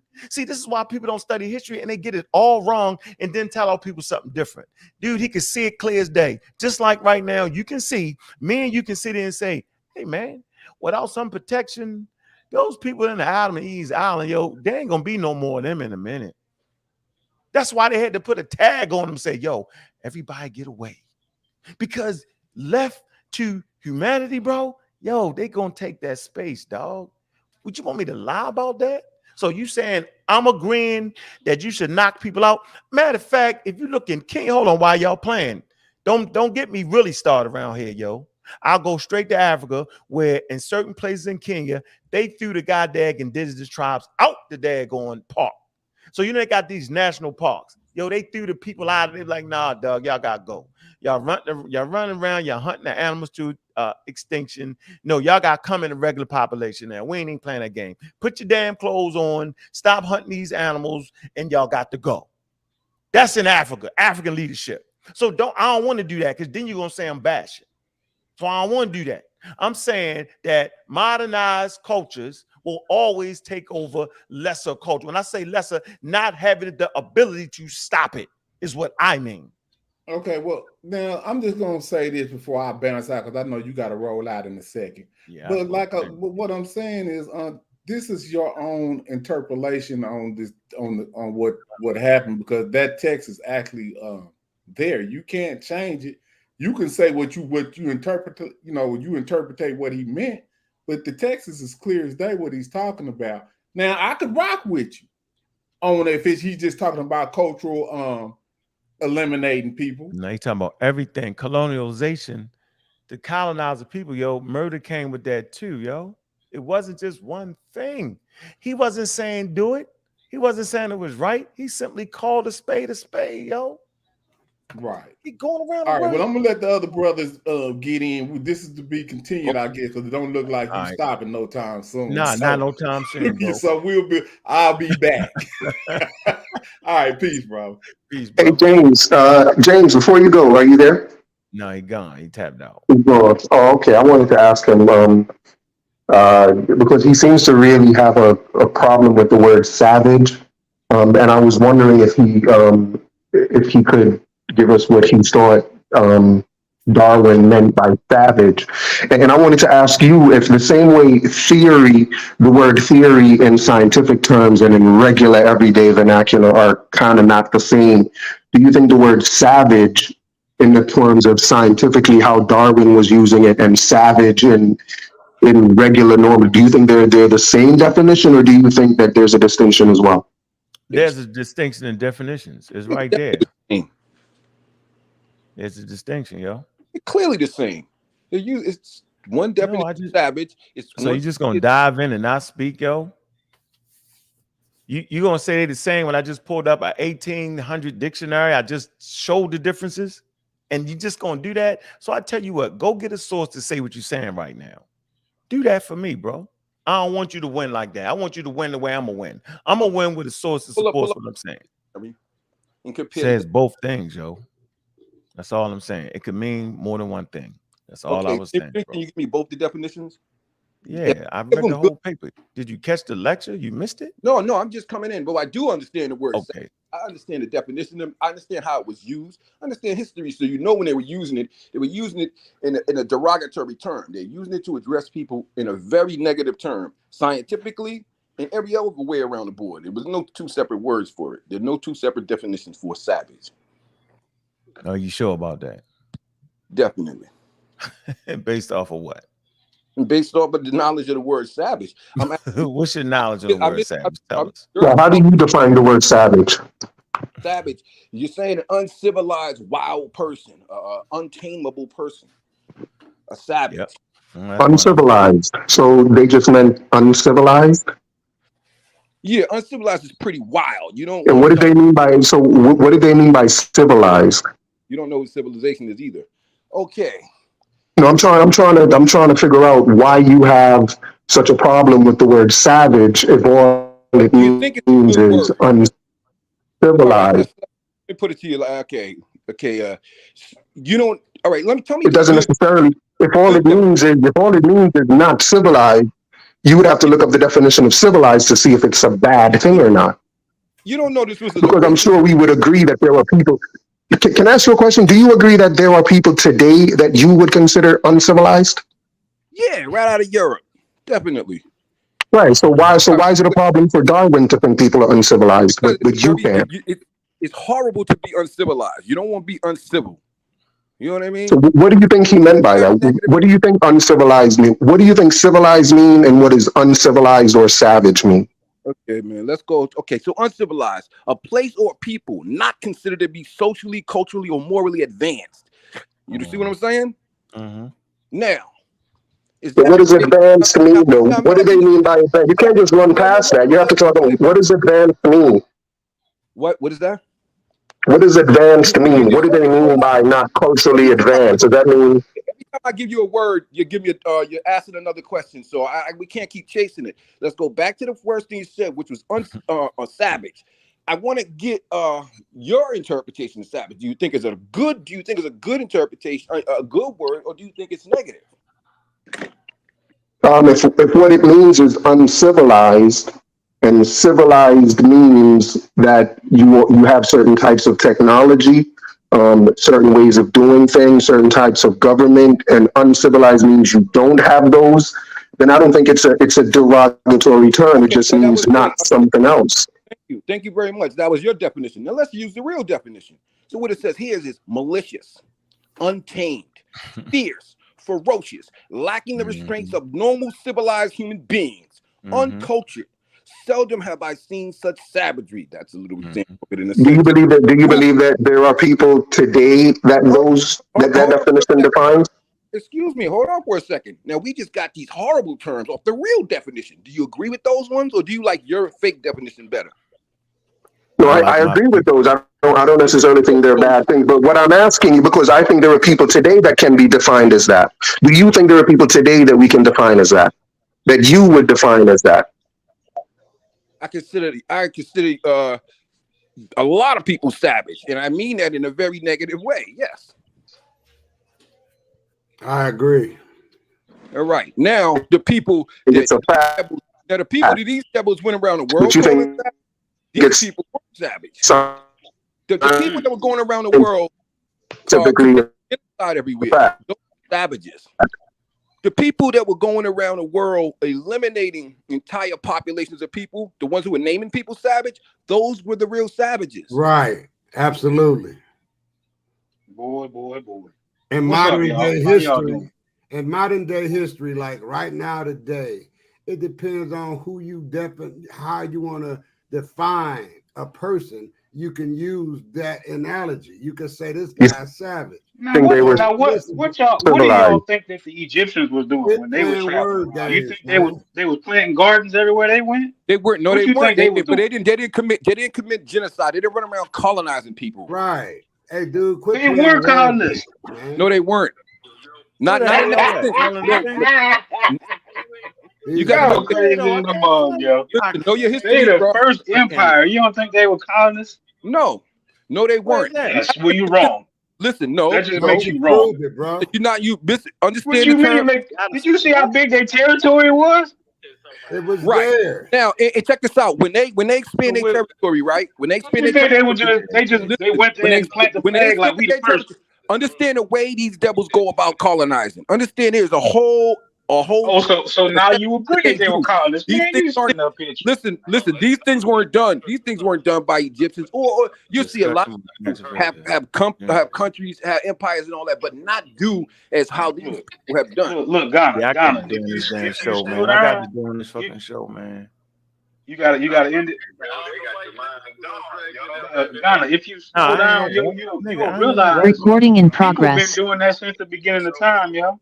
They're true indeed, but not the way they have. You understand? Colonization. What do you mean by the way they have? Like you, like why? Out of Europe.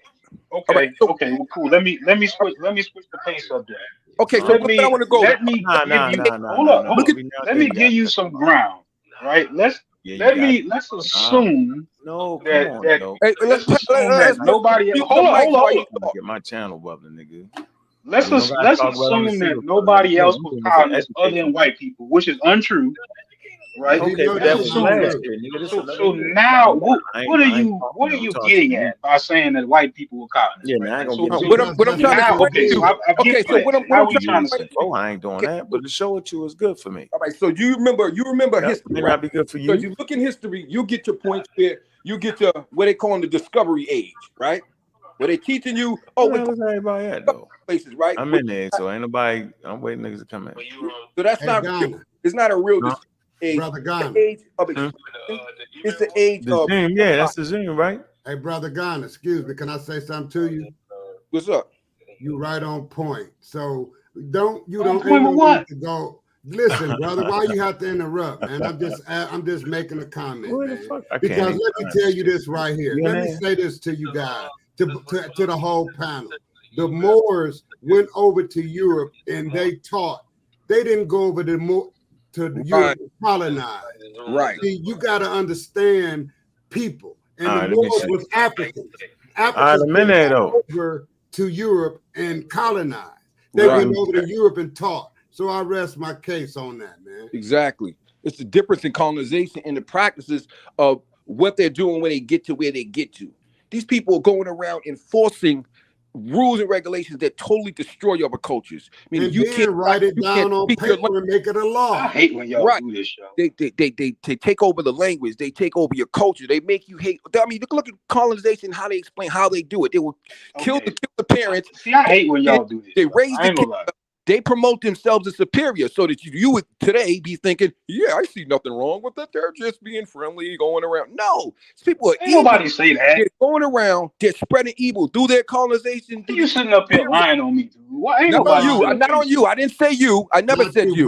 Never said you. That's you just internalizing it, thinking I'm talking about you. Saying people in general. I'm the only one talking to you. Who else how you gonna talk past me and I'm talking to you? I said in general because I'm in general. I didn't say you. That's why. Remember, I never said you. I'm talking. No one's attacking you. I said what they're doing, what they're trying to do is prevent people. To me. So you'll be talking. How you gonna have an argument with somebody that ain't here? Talk to me. When you think of a genocide, when you think of them going around the world, they're teaching you this is the discovery age. This was a good time when heroes and explorers went around. This is the time of hell across Earth. No, I heard you. You don't gotta tell me no story. I know the story. All right, so when we're getting it right, so these invaders, these are the same ones that are telling you they're civilized. You still ain't answered my question this whole goddamn time, yo. I have answered every question. Now let me slow down again. They're invading all around the world. Is now that you said that white people one mic. Now that you said that white people are the only colonists, they're not. Now what do you plan to do with that? Because I'm speaking of a particular colonization of the last 500 years. Because as you see, if you look in history, you won't see that. You won't see the expansion of empire the way you saw. What black person in their right mind wouldn't complain about being colonized by white people, yo? Ain't nobody giving them no excuse to colonize the world. So now that we have arrived at being colonized, now what's your plan? We're still in colonization and we're still fighting through it. The problem with the colonization again, my question is, what is your plan? Get back to Darwin, run away? Right? The problem with the Can we get back to Darwin? They colonized the lands, but they also colonized the minds of the people. So the minds of the people colonized, they don't even realize they're supposed to be fighting the colonization.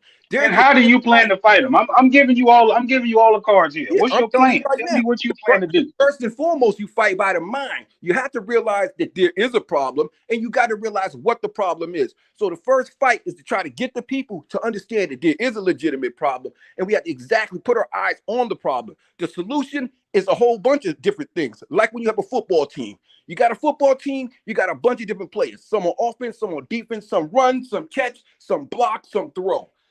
How do you, they all have different ideas how to win, and that's cool. We all got different. Some do. I'm going. So what's your idea on how to win, man? Answer the damn question, yo. I won't explain it. You just gotta listen if you can. So you're talking about football and baseball and all that shit. I just said, because it's just like asking a football player on a team how you want to win. If you're asking, and that's off topic. Can we get back to Darwin? Yeah, we're back on it, but let me just finish my. No, we're not. We're talking about something that has nothing to do with Darwin. And his idea absolutely has something to do with Darwin. If y'all think white people are the only goddamn colonists, I want to know what does that mean. Hold up. Can I explain the Descent of Man? Can I explain what he wrote in the Descent of Man? I just read it already. He applies the theory of natural selection to humans and introduces the idea of sexual selection. If you see that, if you read that, he shows. Wait a minute, hold up, bro. You just gonna talk over top of me? I got to. You talking crazy shit. Well, how can it be explained if I can't elaborate on it, brother? Come on now. You know the proper context. What you gotta say? Well, hold up. Don't you know the proper etiquette of a debate? Do you or do you not? Man, I said go ahead, man. I ain't okay, all right. Well, you ain't giving me permission anyway. As I'm gonna carry on, he explains his white supremacists in it.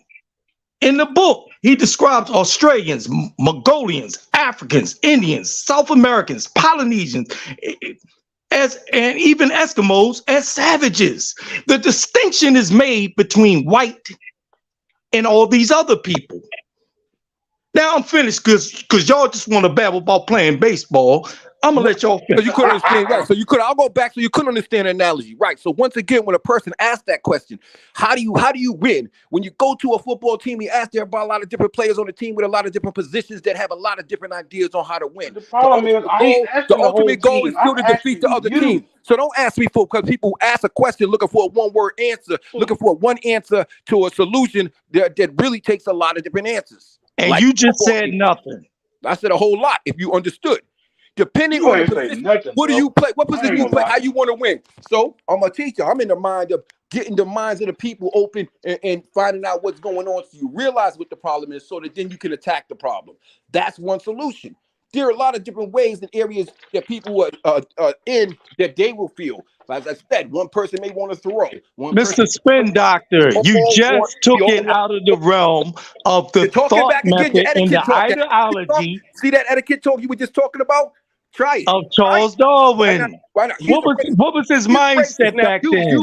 He was a man of his time. You want to defend a man of his time. Because the corny Charles racist. Oh, okay, all right, bro. Go ahead and rap. That's why you're on him. From the other day that I destroyed you with him. Now you're back on this dude. He's a racist, and all the motherfuckers from the 1800s with that bullshit is crazy racist motherfuckers that you trying to defend because you want to be Mr. Science. You know what I mean? That's psychology got you gone, big dog. I ain't gonna lie to you. Listen, look. This is the reason why I don't want to talk about Charles Darwin. I don't want to get lost in the weeds, in the minutia. I don't want to get lost in that. I want to know why you want to eradicate white people. That's what I want to know. You said who? I know it's eradicated, but when you're looking on the planet, listen, man, I want to know why people want to eradicate a fucking disease killing the planet off. Same thing. You want to get it because you want to stop the death and carnage. That's why I want to bring an end to all the fucking death and carnage, the worldwide oppression. Do you not want to bring it? What are you saying? Okay. You saying Africa don't got people who murder people and shit? What are you saying? No, it said anything about murder. I said oppression, world oppression. You don't want to put it into that? You don't think Africans oppress each other, bro? You don't believe that? No, they don't. No, they don't. No. And you a goddamn lie. See, no, they don't. and you totally don't misunderstand even what I'm talking about. You know what I mean? You're totally lost. You think it's one-to-one individual shit. This is a worldwide system. So you think bigger groups? You think would you like bigger to bring it groups into don't the bully system, or you around okay? smaller groups in Africa, Listen. yo? You don't believe that? No. You believe that because you listen to these white boys, man. What are you Well, basing you naive then, big dog. I mean, I'm you're just naive. keeping the You're bean naive. with you. You're in support, and you want to defend the white supremacist system. You want to defend it with everything you got. That's not me defending white supremacy, yo. That's a distraction right there. I didn't say nothing about defending white people. You can tell when someone's colonized because they're gonna always defend their colonizers. Nigga, you colonized. Who you paying rent to? The fuck? What you talking about? Colonized too, but my mind ain't colonized. Who you paying your bills to, nigga? If I'm colonized. That's different. I said my mind. What are you talking about?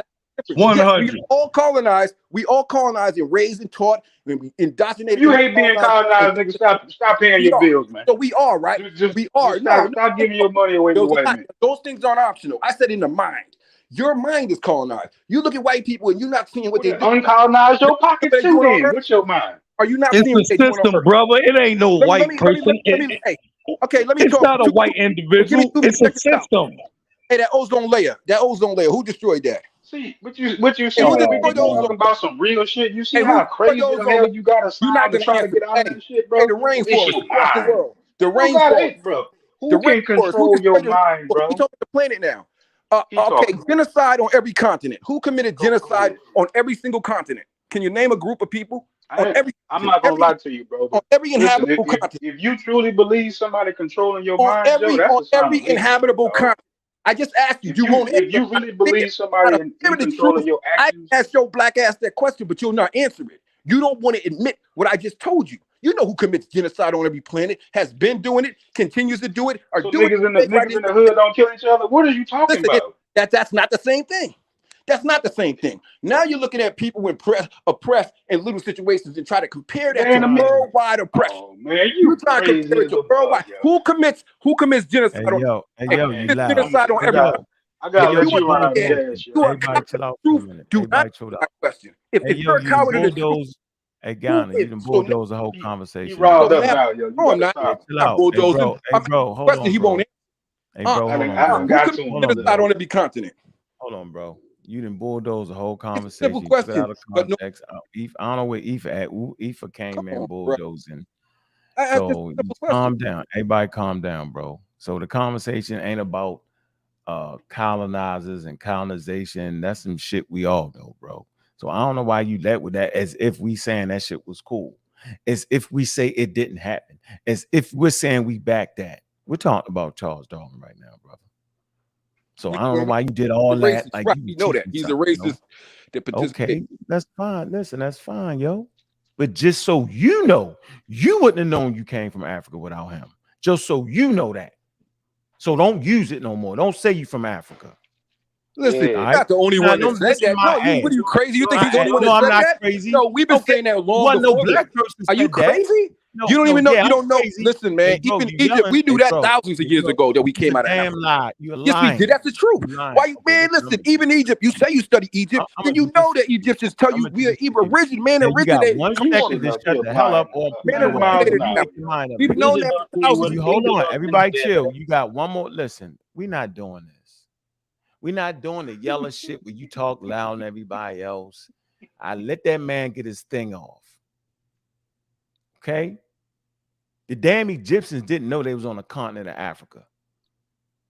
I bet anybody $1,000 that they knew they was on the continent of Africa and knew it was a place called North America and South America at 5,000 BCE, at 1200 BCE, at 300 BCE. It's the ignorance around here, bro. Just crazy. Y'all play too much, man. Y'all don't want to learn. Y'all don't want to know the real history. Y'all don't want to know y'all want to know the made up, spooked out, I'ma say anything history. That's what y'all really want.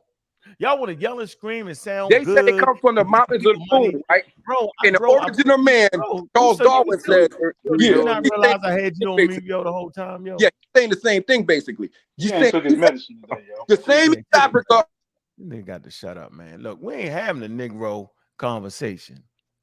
We don't have to. We can actually tease this thing out and have an intelligent conversation, y'all. I'm not doing this, man. We don't have to. We can have a civil conversation, right? Say what you don't like. If you got a source, bring the source. People generally want to hear the conversation. You all hyped up like they in your house. Like the colonizers, as you would say, is crashing down your door. Like you don't got a job. You running around a slick car with a $2,000 iPhone talking reckless. Knock it off, bro. Like you ain't living that life like that, bro. Yo, you living a good life. You tripping right now. Calm down and have a conversation about reality. The reality is we're saying, did Charles Darwin do that? Or did what he brought to the world help change that? Is what we're saying. Regardless of how you think he felt about black people. He told you how he felt about black people, but you don't believe it. He told you what he felt about the indigenous people, but you don't want to hear it. They go for you too, Ifa. Don't run and hide. I'm here. I'm You're here. the only dude on this panel that I grew up with. Yeah, I grew up with Ifa. Yeah, he was in my neighborhood. He know. We grew up together. So I respect your ability to read books and all that. So now I'm asking you, what is you saying about Charles Darwin? And I know you read more than most people ever would begin to read. You was the first person talking this shit in my neighborhood. For the record, I wasn't there. I was somewhere on Rogers Avenue selling dope. Trust me with that. You was reading about the nation. You was in the Nation of Law. You read all the books. So I'm saying, but I bet you didn't read a Charles Darwin book. Did you, Ifa? Be honest. Yes, I did. And if you read The Descent of Man, what did he say? He applies the natural selection to humans, right? Yes. And he describes that Australians, like I said before, Mongolians, Africans, Indians, South Americans, Polynesians, and Eskimos are savages. That's what he said. Why though? What is he saying about them? Because he called what? Because he said What the same thing about he said the same thing about Europeans, though, right? No. He did. He elevates white Europeans above savages, according to The Descent of Man. The book. Have you read it? Have you read it all? I have. That man clearly said, and I'm gonna see if you really read it. Now I'm testing you now. So now we're trying to figure out who really read it. Did he not say that Europeans came from savage races? Did he say that? Well, he makes a statement that. Wait a minute. All right, go ahead. It's your show. No, go it's ahead. not my show. You my yes, friend. it is. Nope. Oh yeah, we always gonna be that, man. Actually, did he say it though?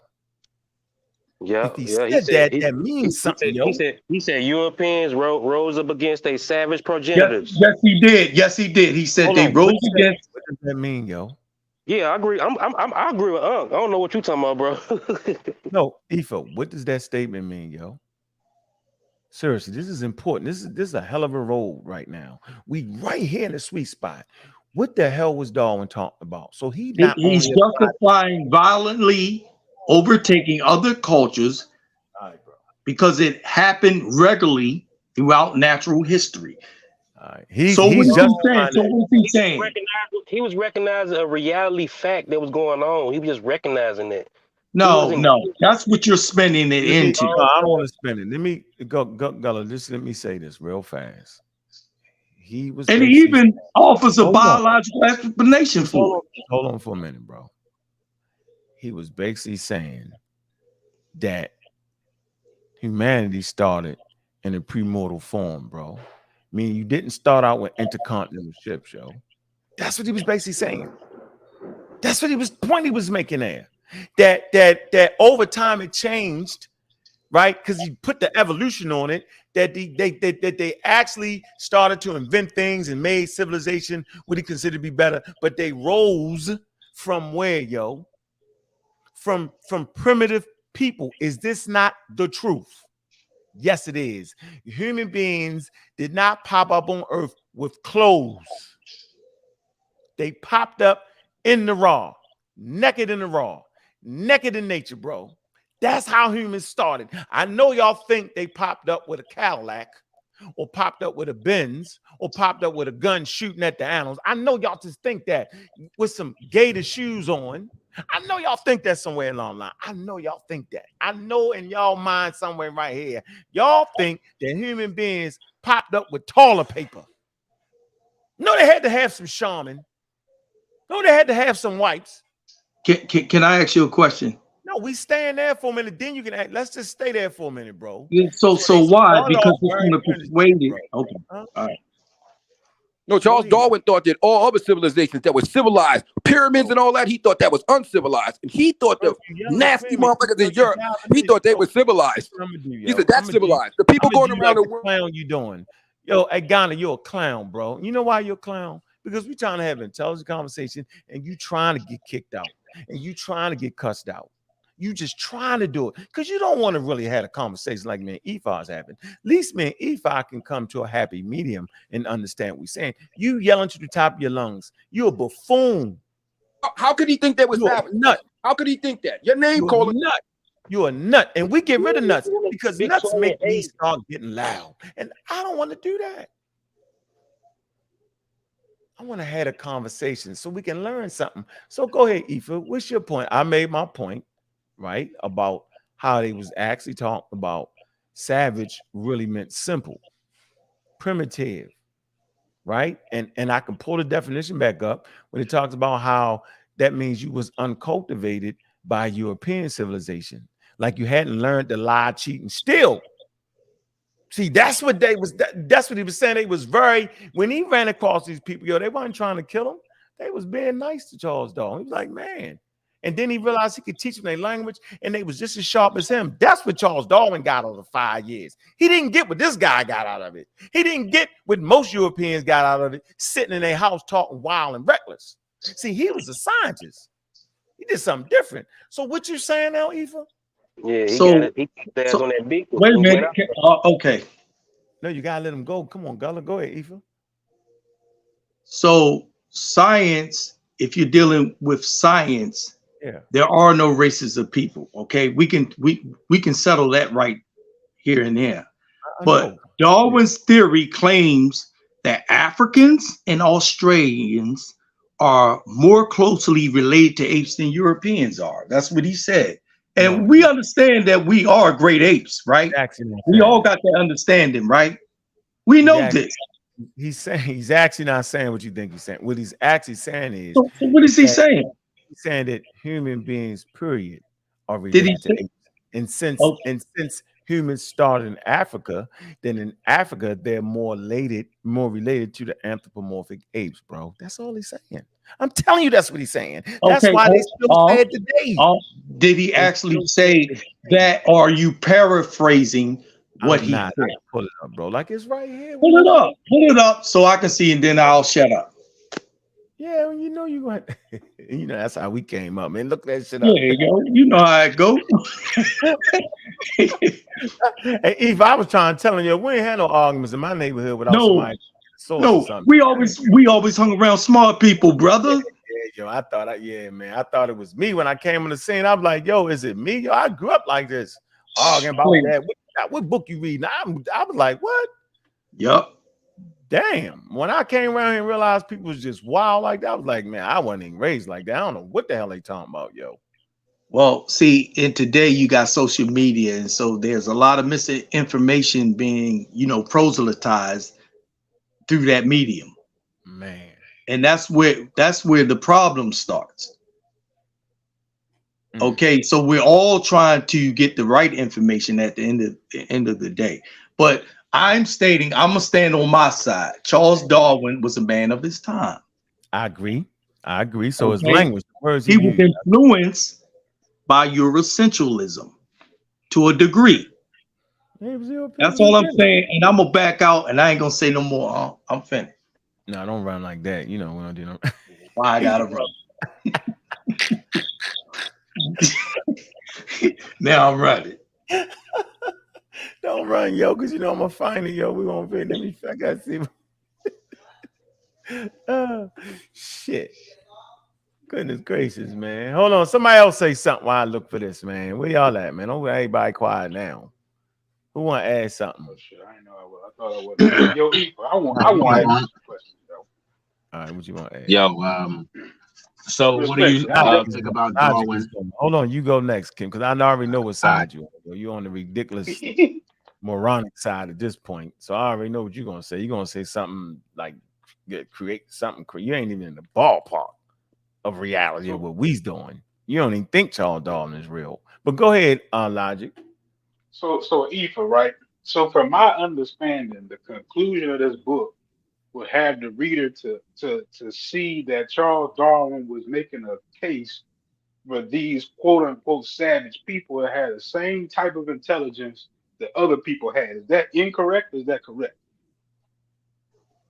When you put it that way, it's so. Charles Darwin didn't. I'm talking to Ether. He asked Ether. Ether running. Okay, what was the question? I gotta go quick. What's the question? All right, yeah. The question was, is it safe to say that you can reach a conclusion in the book that Charles Darwin is trying to say that these savage people are just as intelligent as the quote unquote civilized people? So if you use the word savage, what does that mean? And I said that earlier. What does savage mean? It's making a distinction between people who are civilized. I mean a couple, isn't it? But hold up. Is it making civilized mean what? Mean that you civilized definition that you lived in the civilization like at that time. Of European people culture. living outside the civilization got their own. Okay, so savage mean what?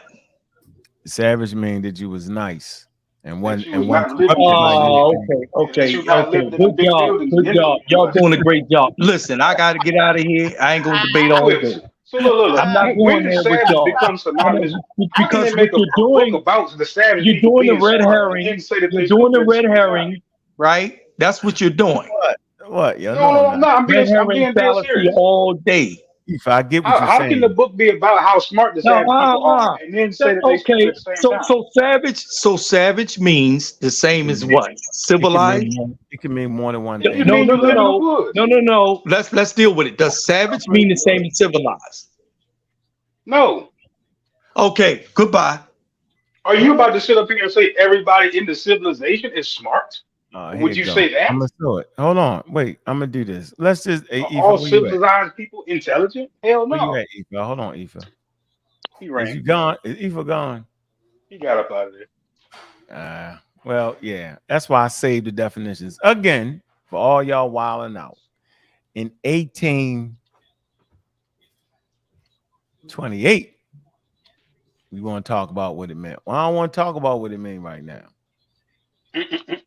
Y'all silly for that. I laid the premise down, but everybody forgot. We talked about savage and we talked about noble savage. We talked about that now. We talked about the Greeks applying the same thing. We did all that, and yet y'all still say the same thing. Now y'all willfully ignorant to it. Ghana howling, screaming because he don't want to have a real conversation. He want to play the white man as the devil card for the rest of his life. That's the game he wants to play, which makes no sense to me. It's crazy to me. Human beings have the propensity to be good and wild at the same time and varying changes in their lifetime. That's what I've been understanding. So in 1828, the word was, this was the first dictionary produced in the United States. And in it, we find the following definition. Savage. A human being in a native state of rudeness, one who is untaught, civilized, or without cultivation of the mind of manners. Let's keep going. The savages of America, when uncorrupted by the vices of civilized men, are remarkable for their hospitality to strangers and for their truth, fidelity, and gratitude to their friends, but implacable, cruel, and revengeful towards their enemies. Now, what is it saying here? Meaning, if you get them wrong, they're going to wild out on you. But if you give them the same love that they're giving you, they're gonna be right there. But it seemed to change once they got corrupted by what y'all think. So y'all acting like this civilization was a great thing to these people. Y'all tripping. See, y'all ain't really paying attention. That's not what they realized. It's a behind the irony of Webster's example lurked the mixed feelings that many white Americans held towards the Native Americans. So they had mixed feelings. Everybody wanted to say the same thing, y'all. Mixed feelings. Different people thought different things. So the word has different meanings and different people thought of it differently. This is the truth. Y'all stuck on one side. That's not how it really went down. So when you run your mouth talking crazy and somebody bring this up, now you stuck because you was thinking it meant one thing and Darwin could have only meant that. It says, on one hand, the idea of noble savage had been around since ancient Greeks. It became especially popular in Europe during the 18th and 19th century when science began to challenge many religious assumptions. It said, according to this view, Native Americans, like native inhabitants of Africa and the Pacific Islands, represented humanity in its original state. So y'all trying to tell me the man that came up with the theory of evolution wasn't understanding plants, animals in its original state, y'all? Is that the game y'all want to play? Now, a scientist who actually came up with the definition and the understanding and the scientific theory, right, of humans starting in Africa, y'all don't think he was looking at things in their primitive state, humans, animals, plants, that he knew, because he talked about the ancient anthropoid apes that is very more primitive than humans, and how over time things transformed in its environment, natural selection. So who the hell y'all gonna convince of that? I'm gonna say this again. According to this view, Native Americans, like native inhabitants of Africa and the Pacific Islands, represented humanity in its original state, rather than blind souls lost in darkness like y'all think they was meaning. See, Darwin didn't think they was blind souls lost in darkness. He was like, well, every time I talk to him and teach him my damn language, the difference was they didn't understand my language. But once I taught them my language, they could do every damn thing I could do on a high level. See, that's what Darwin actually said. I don't know what the hell y'all reading. Rather than blind souls lost in darkness, noble savages were seen as being good by nature, hospitable, truthful, faithful, graceful, in the words of Webster, because civilization had not yet taught them to be otherwise. What are we talking about here? So now you want to convince me that Charles Darwin was talking about the cruel, revengeful part right here, in sharp contrast to this romantic image, however, was the cruel and vengeful strain that many whites saw in Native American character, the possibility that the policies and actions of white settlers were in any way to blame for the hostility they encountered amongst the natives was too disturbing for most to admit. It was much more convenient to regard Native Americans as fundamentally different from and inferior to whites. Then it goes on to say Thomas Jefferson could acknowledge the humanity in Native Americans in theory, but treating them as equals would have challenged his vision of an expanding United States, y'all. And y'all can read this source I'm gonna put in there. Y'all can finish it off, right? But is we serious at this point? Like, at a certain point, yo, you just gotta let it go and let you know that the literature don't support what you're saying. So at no point is the literature making a point that, quote unquote, there's just one way to be savage. But y'all keep saying that. Y'all don't want the truth. Y'all want the thing that actually supports the way you've been feeling. Y'all want the thing that supports the shit you've been taught over and over and over again, right? But when somebody comes with something that changes your paradigm, you run away from it. Y'all got confirmation bias.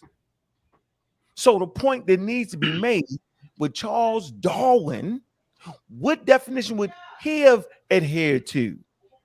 Based off of the way he was raised, and I went through that, based off of him doing scientific investigation, based off of the fact that he wrote a whole book on it, and it tell you what he was thinking.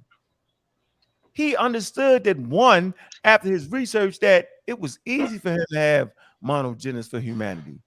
It was easy for him to understand that humanity, that the different races came off of being natural selection, transforming in different environments. There was actually one daggone species of humans.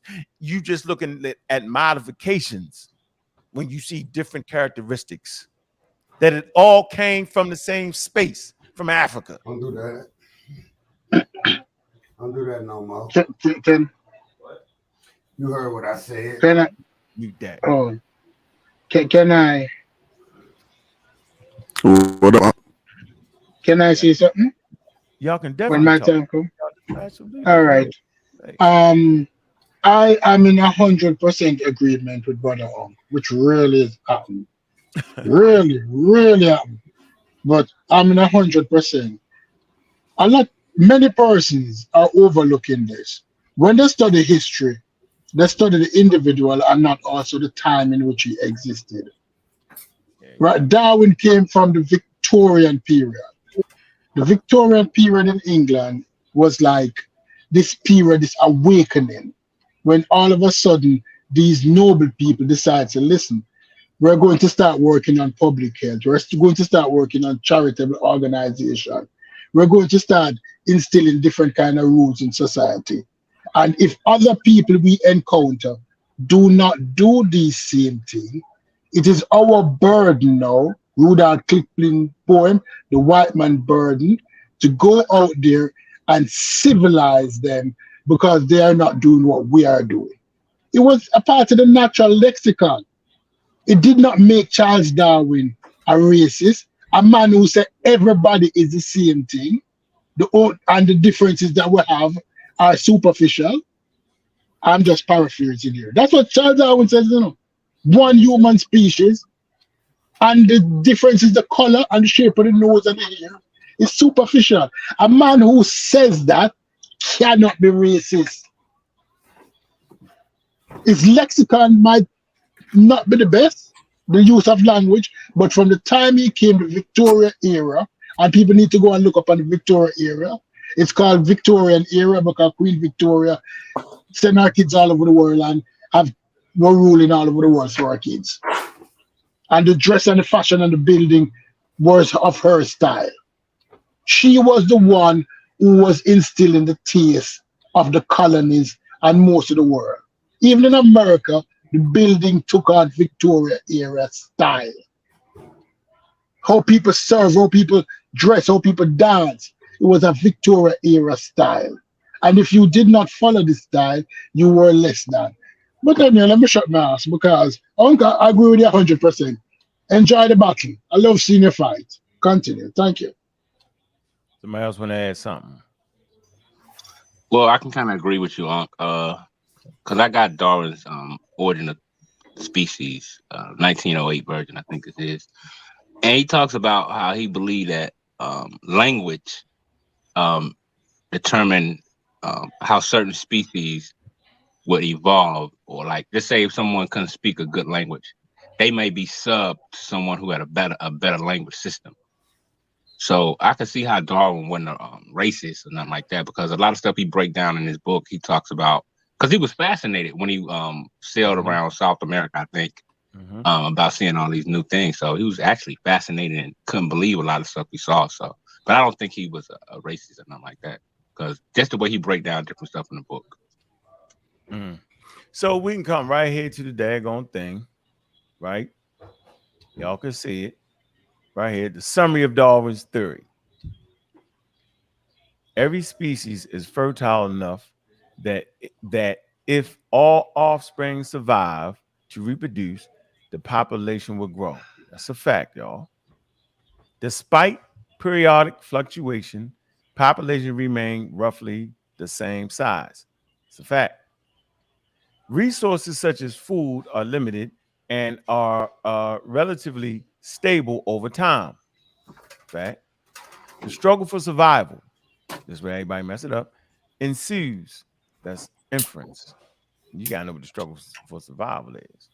See if y'all get that right. Individuals in a population vary significantly from one another. That's a fact. Much of this variation is heritable. That's a fact.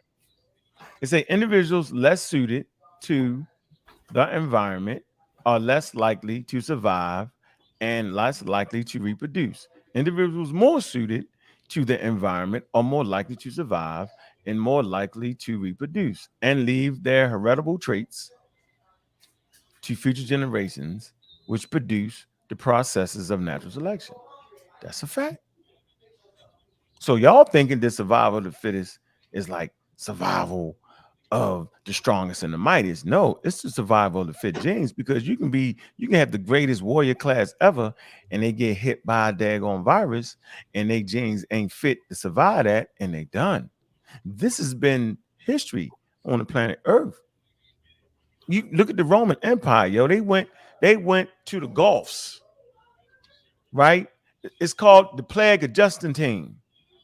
They thought they was gonna run through them. Yo, they got sick, yo. Damn, they wiped out the Roman Empire, ladies and gentlemen.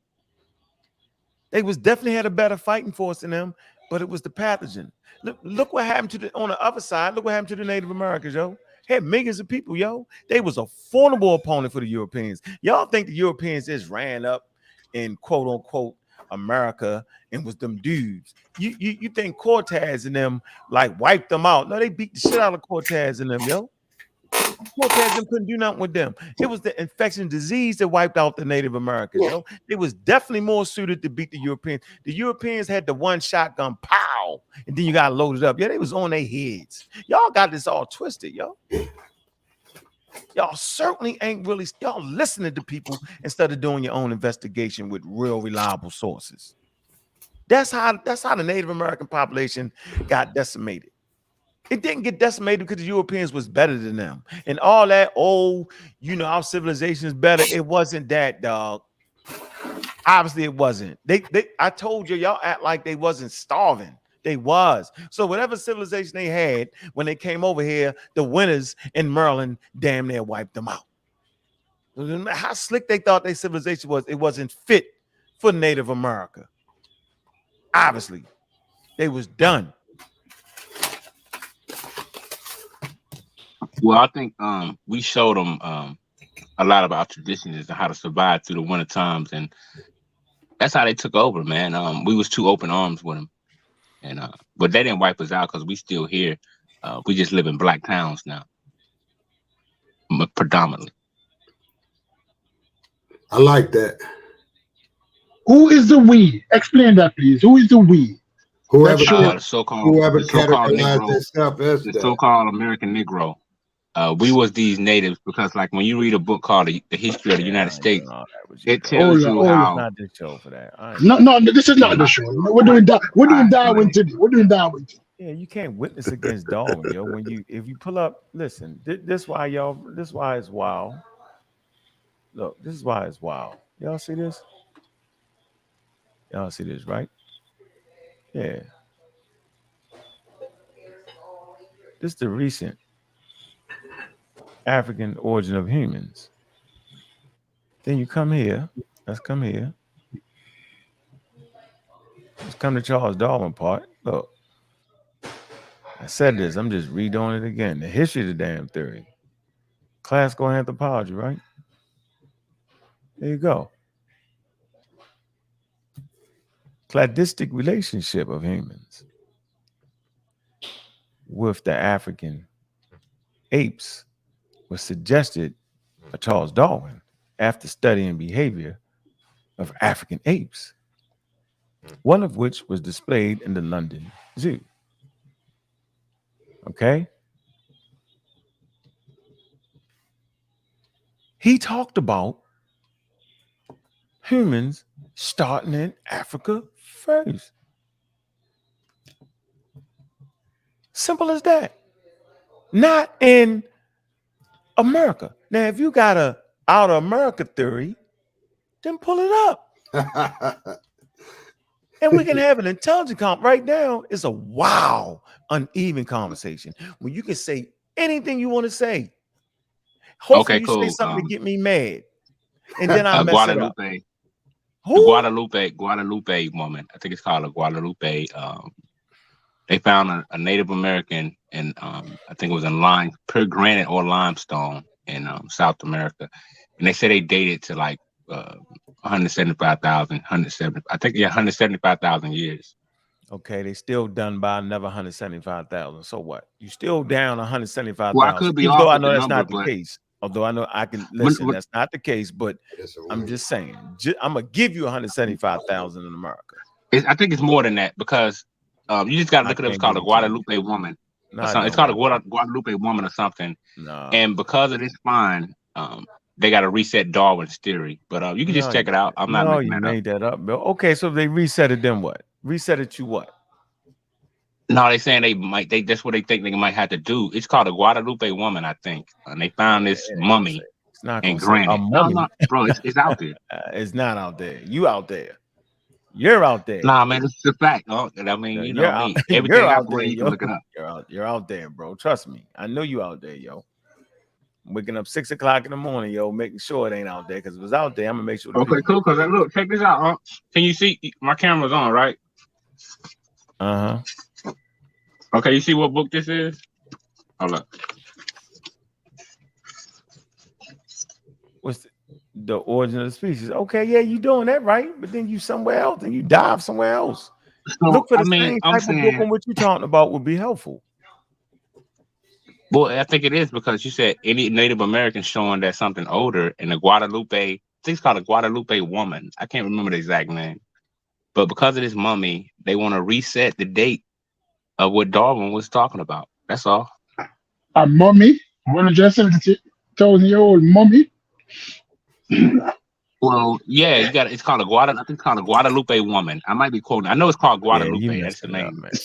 So you're saying 170,000 years ago that they had the technology to mummify? It might be older than that. I mean, that's just the first date came to my mind. I'm not 100% accurate on the date they're giving it, but I know within that.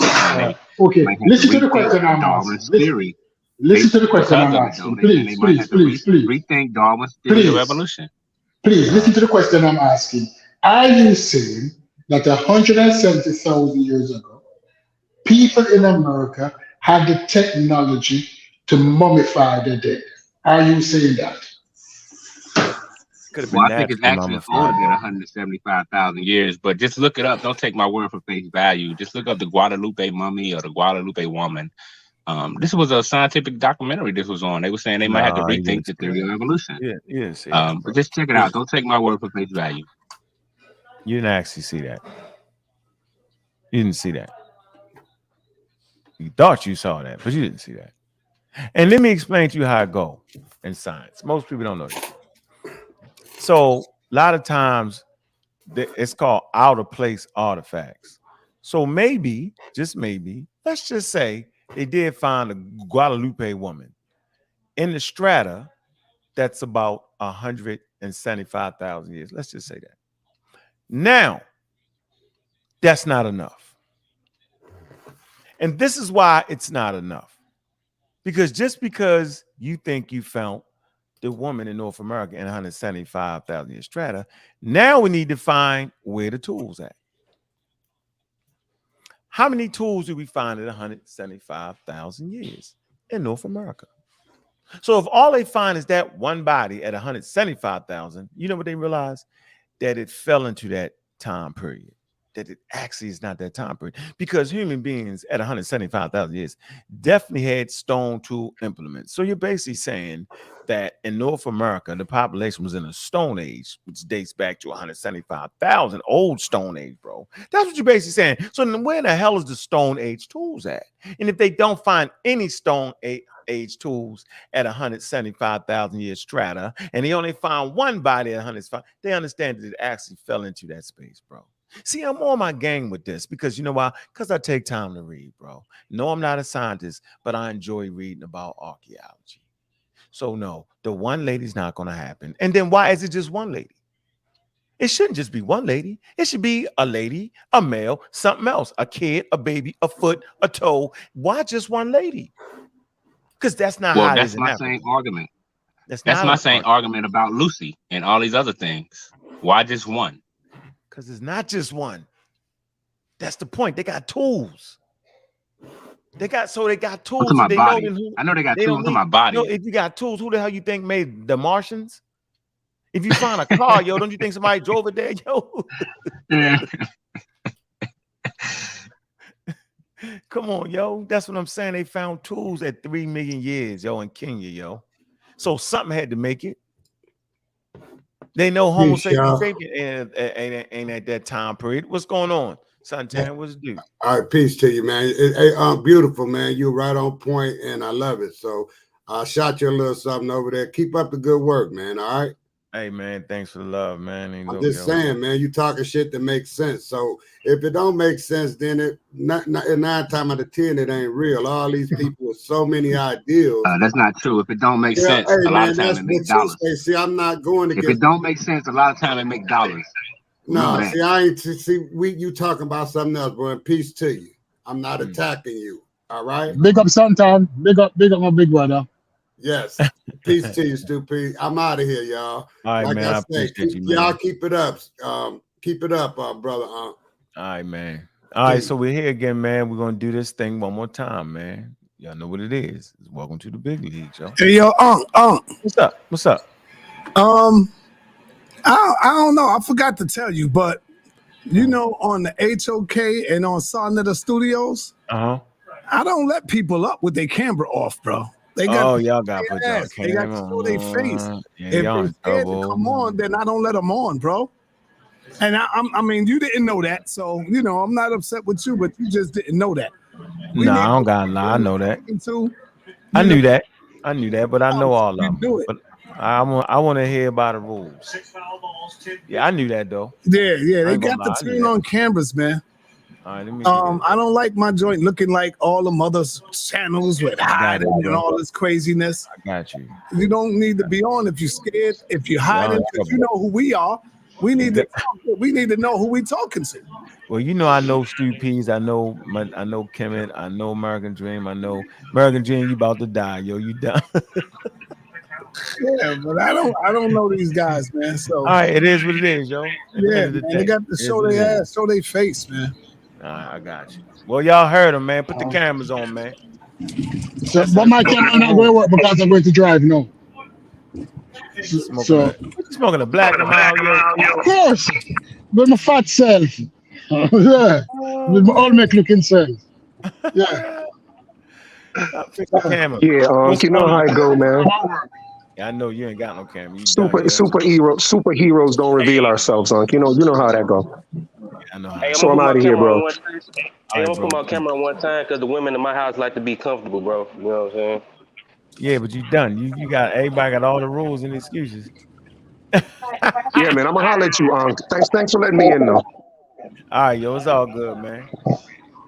Shavis, what's going on, brother? That thing ain't working. I see your camera down there, but it froze up. What's up, Chef? Yo, we back on the Darwin. I know. Look, me and you argue for months over whether Darwin was racist. Yep, right? I remember that. And the overall point that I kept trying to make, and I see you going through it with these people, yo, you can't sit here and try to convince people whether somebody was racist or not. If that's their only reason why they not going to accept evolution, right, then they just having a problem with science. Because whether a scientist or whether an inventor, whatever their moral inclination is irrelevant for the thing that they gave it. So if it's natural and panned out to be true, it Rabbit hole. Whoa, chef. You're in a rabbit hole, chef. Chef, your phone went bad. Hey, Shabbos, what's up? Your phone dead on you. Shabbos, what's up, man? You might need some natural selection. You got to put the What's up? What's up, OG? I'm just tapping in, man, at work, listening. You help me What's get through good, my man? day. You help me good to get hear through my from you, day, bro. man. Yeah, You know, I good got to to hear tap from you, in bro. with the OG, man.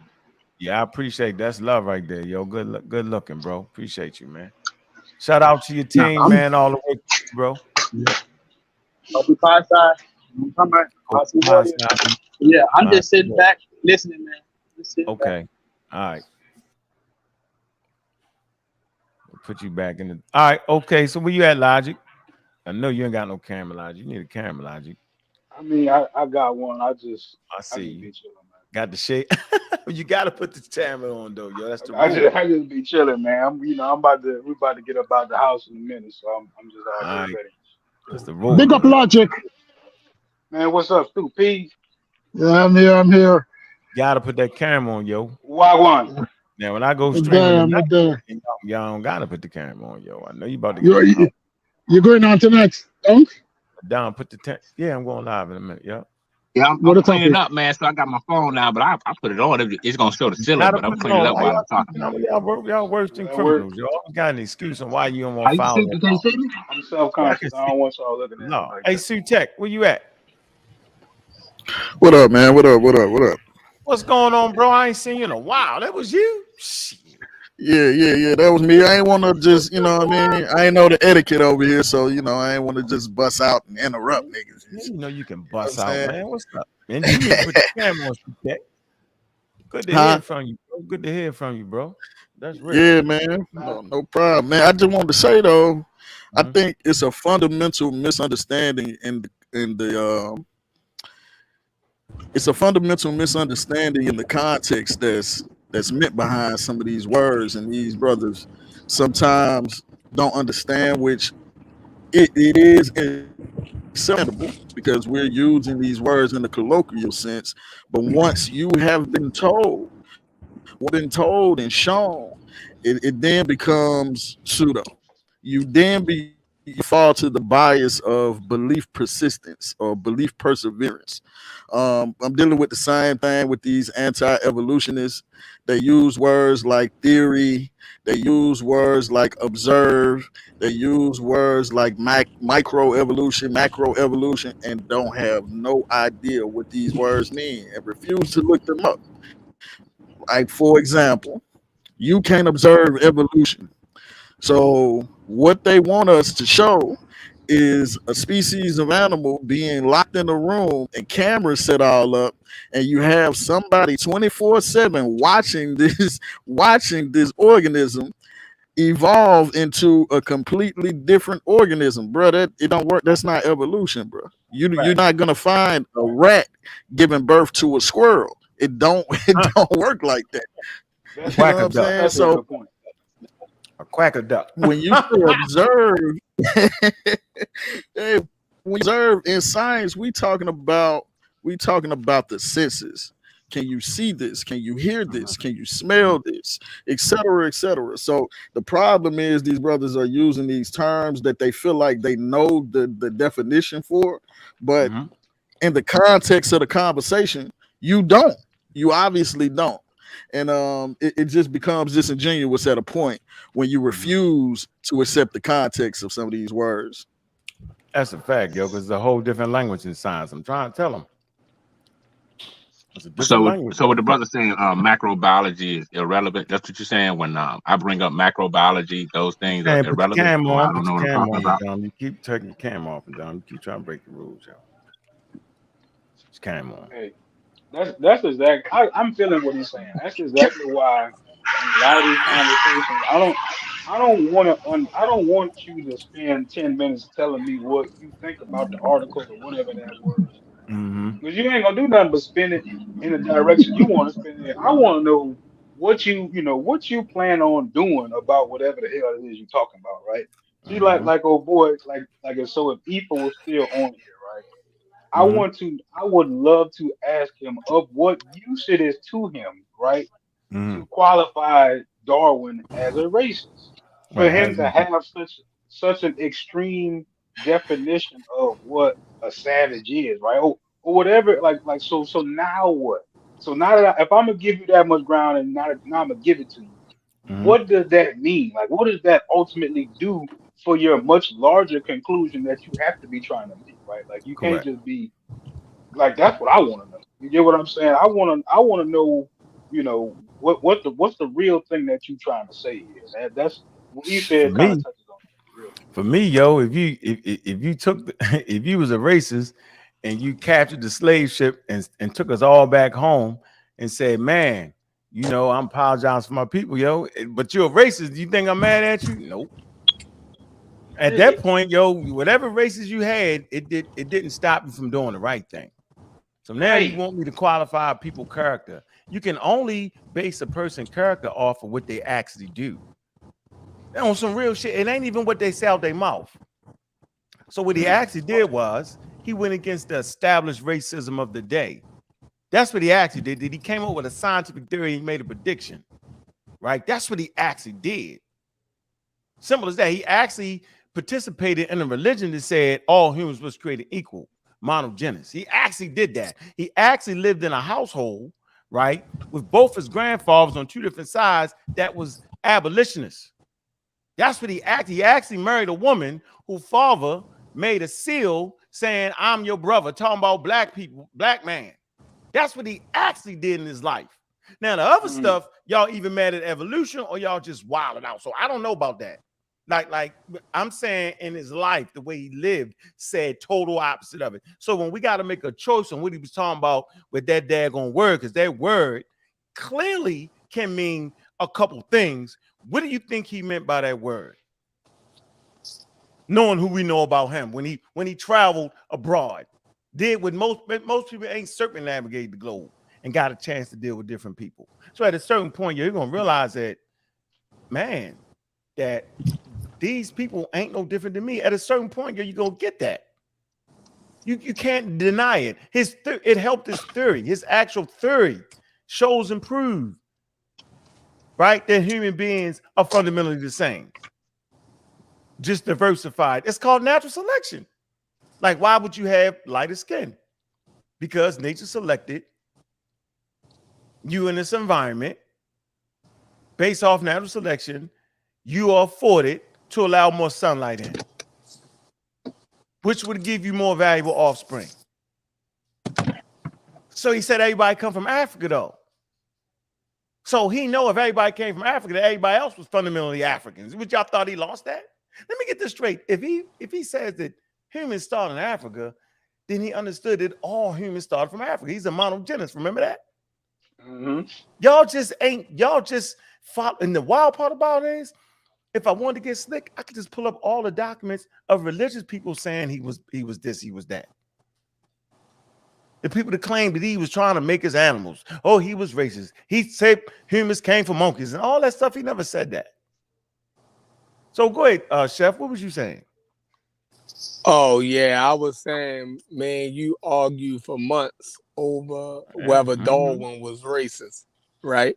And like I was saying, the main thing, I was trying to get you to see is that arguing with people, our people, right, over whether Darwin was racist or not is immaterial to the fact that, he discovered a mechanism, right, that unlocked us for our potential to see the potential in science, like not just in humanity, but all living organisms for the most part, right? Yeah, so it's like, so it's if he was racist or not, like if Ford was racist, right, he still made the car. Like, do we throw away the car, right?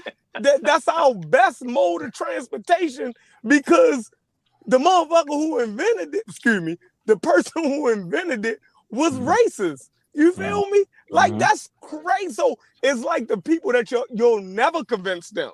You dig what I'm saying? They're looking for something. They're saying they're not going to accept evolution and natural selection because Darwin might have been racist. Crazy. It Like, made a you difference. can't, right? It doesn't make a difference. So they got to get over that, right? They don't want to accept science, all right? Yeah. So that's always going to be a hang up for them, right? Yes, and so you're going to have to sit here and just say, yo, yeah, Darwin might have been racist, yo. He might have not been Martin Luther King. He might have not been as well, you know what I mean, mature, right? In humanity as Martin Luther King. I accept that. It's just like Lincoln, right? Funny, Right. It's just like Lincoln. We can find quotes, right? That if Lincoln said that shit nowadays, we would say, yo, he a Klan member. But does that eradicate that Lincoln freed the slaves? No, it don't. Can no African American get around that? We can go pull up documents of the British, right? Fighting against the slave trade, right? But then you can go pull up documents showing that the British was a part of the slave trade prior to them fighting against it. Do we then go say, man, the British fighting on the coast of Africa to eradicate the slave trade? I'm not going to accept that, because in 1700, they was full scale and swing with participating in the slave trade. A person and a people can do two different things. And that's crazy. Like, I done sold drugs, and now I tell people don't sell drugs. And selling drugs is some bullshit to do. I done did both in my lifetime. Right? Well, let me ask you a question. Go ahead. All right. On page 356, Origin of Species, Darwin's exact word is, there is grandeur in this view of life with its several powers, having been originally breathed by the creator into a few forms or into one. So do you agree that Darwin believed that the creator, even though he believes stuff evolved, he think the creator established it? What? We don't have to believe that. We don't have to believe that. Well, I mean, that's in his book, so I'm just saying. What book, yo? But his mechanism. This is the Order of Species, right here, page 356. Read up above that. What does it say? Go ahead. Well, you want me to start where it is interesting to contemplate a tangled bank clothed with many plants of many kinds, with birds singing on the bushes, with various insects flitting about, and with worms crawling through the damp earth, and to reflect that these elaborate constructed forms, so different from each other and dependent upon each other in so complex a manner, have all been produced by laws acting around us. These laws, taken into the largest sense, being growth with reproduction, inheritance, which is almost implied by reproduction, variability from the indirect and direct actions of the conditions of life, and from use and disuse, a ratio of increase so high to lead to a struggle for life, and as a consequence to natural selection. Entangling divergence of character and the extinction of less improved forms. Thus, from the war of nature, from famine and death, the most exalted object which we are capable of conceiving, namely the production of the higher animals, directly follows. There is grandeur in this view of life, with its several powers having been originally breathed by the Creator into a few or into one form, and that while this planet has gone circling on according to the fixed law of gravity, from so simple a beginning, endless forms, most beautiful and most wonderful, have been and are being evolved. So what you want me to say? He was right. No, the brother was speaking, so I'm just saying on page 356, to me it seems like Darwin believed that a creator established at least one form or several forms, and they evolved. That's what I got out of it. Now, if I'm wrong, that was your favorite part, huh? Yeah, that's your favorite part. And you agree to that, though. You don't agree to evolution. Boy, you wild. No, I was shocked when I read the book. When I finished reading the book and they said that at the end, I was like, now what the hell going on? Man, he had just imagine if you scrutinize the Bible that hard and look for contradiction in the Bible that hard. That'd be crazy. That'll really be something for you to do right there. Oh, I did. And I found that there's no contradiction in the Bible. See? That's crazy. It's not. I had this debate with Chris Harris. Me and Chris, we had a professional debate on this topic. Say what? I don't know how y'all do it. I really don't. Me neither, yo. It's called study to show thyself approved. That's how we do it. But that's what's really crazy. You sitting up here doing all that reading and still don't get it, bro. Yeah, that's what's crazy. I get it. What Darwin basically said in that, he believed things evolved, but it was established by one or two species by the creator. That's his exact word. In a nutshell. You know you can say that about evolution though. Because evolution don't give you the origin of life, yo. Evolution is not the origin of life. Evolution is why life on Earth is so diversified. That's what it's talking about. It's talking about the variation. How is it that a human and a chimpanzee share 99% DNA? How is that possible? Right? How is it that life on Earth is so diversified? Right? And because we must have a common descent. Simple as that. Now, origin of life is what? Creator. No, that's different. That don't got nothing to do with it. You can definitely say that it was the creator. You can say that the creator put life on Earth because we don't know the origin of it. You can say that if you want to. You can say that. Yeah, you can say that. But I mean, I understand your argument. I mean, you know, there's no, I can't bring you no solid proof. You know, I mean, I give you that. Nope, you can't. Oh, you can't. I appreciate your contribution, yeah. But look, I thought we had a very maybe missed my meeting show. That's what happened. Juju, they maybe missed the meeting, Juju. We got to do it again. We got to figure that out. I know a lot of people mad at me. Listen, man, we going over to the serial killers, man. Y'all know what it is, man. Tonight? Tonight. Yep. And great crank it up. Yep. And got some sources to go ahead and get that whole Neanderthal thing out the way. Right? Yeah, Malcolm, appreciate you, Malcolm. You threw some sources, yo. Gonna get that conversation completely out the way, man. And you know, let y'all on the panel, man. We can continue the discussion of what we want to talk about. Hey, man, what's up with you, yo? I see you. You ain't said nothing. What's good? Hey. Yeah, I'm good. Just listening. Okay. All right.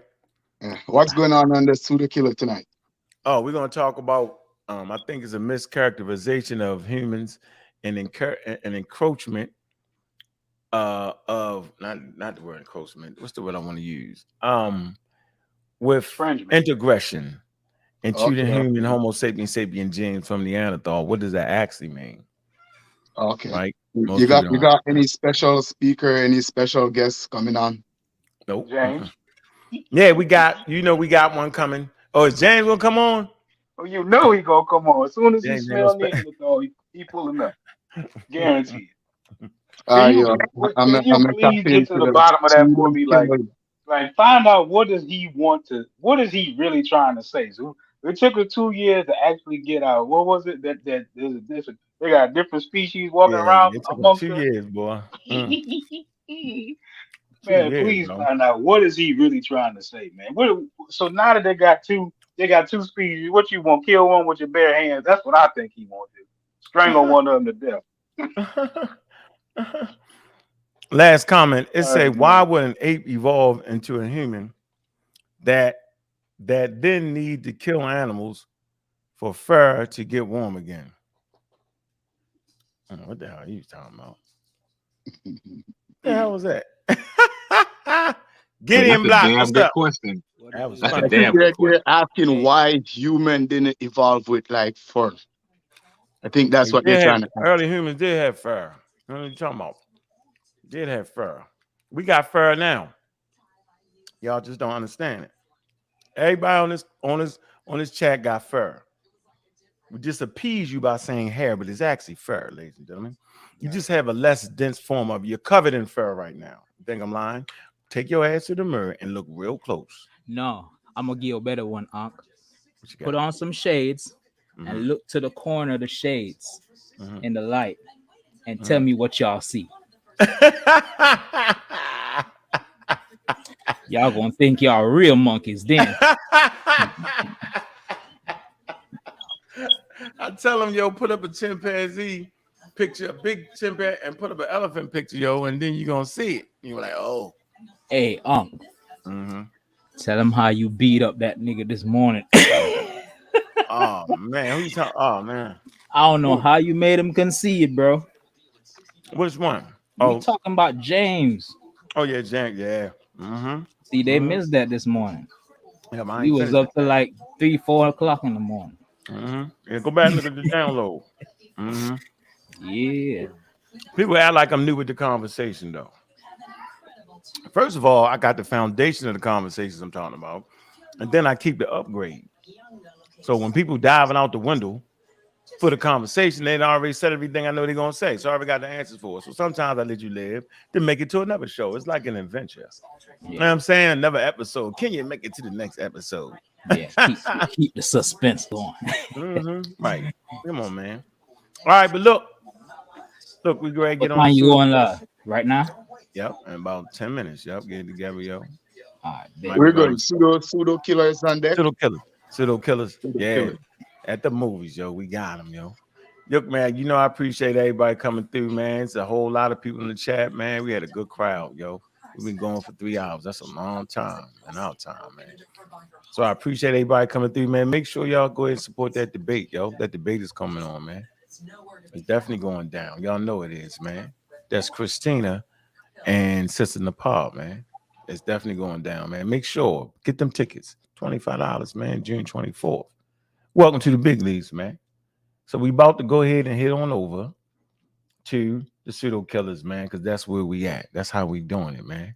So I definitely appreciate everybody coming through. Yo, we had a lot of stars that came out tonight, man. They was all in the building, yo, in support, man, to hear what it was we had to say, right? So whether you think Charles Darwin is a racist,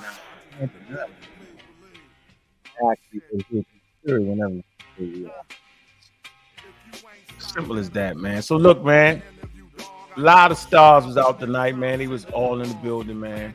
So I appreciate everybody that supported, came through. Man, hit that Cash App, man.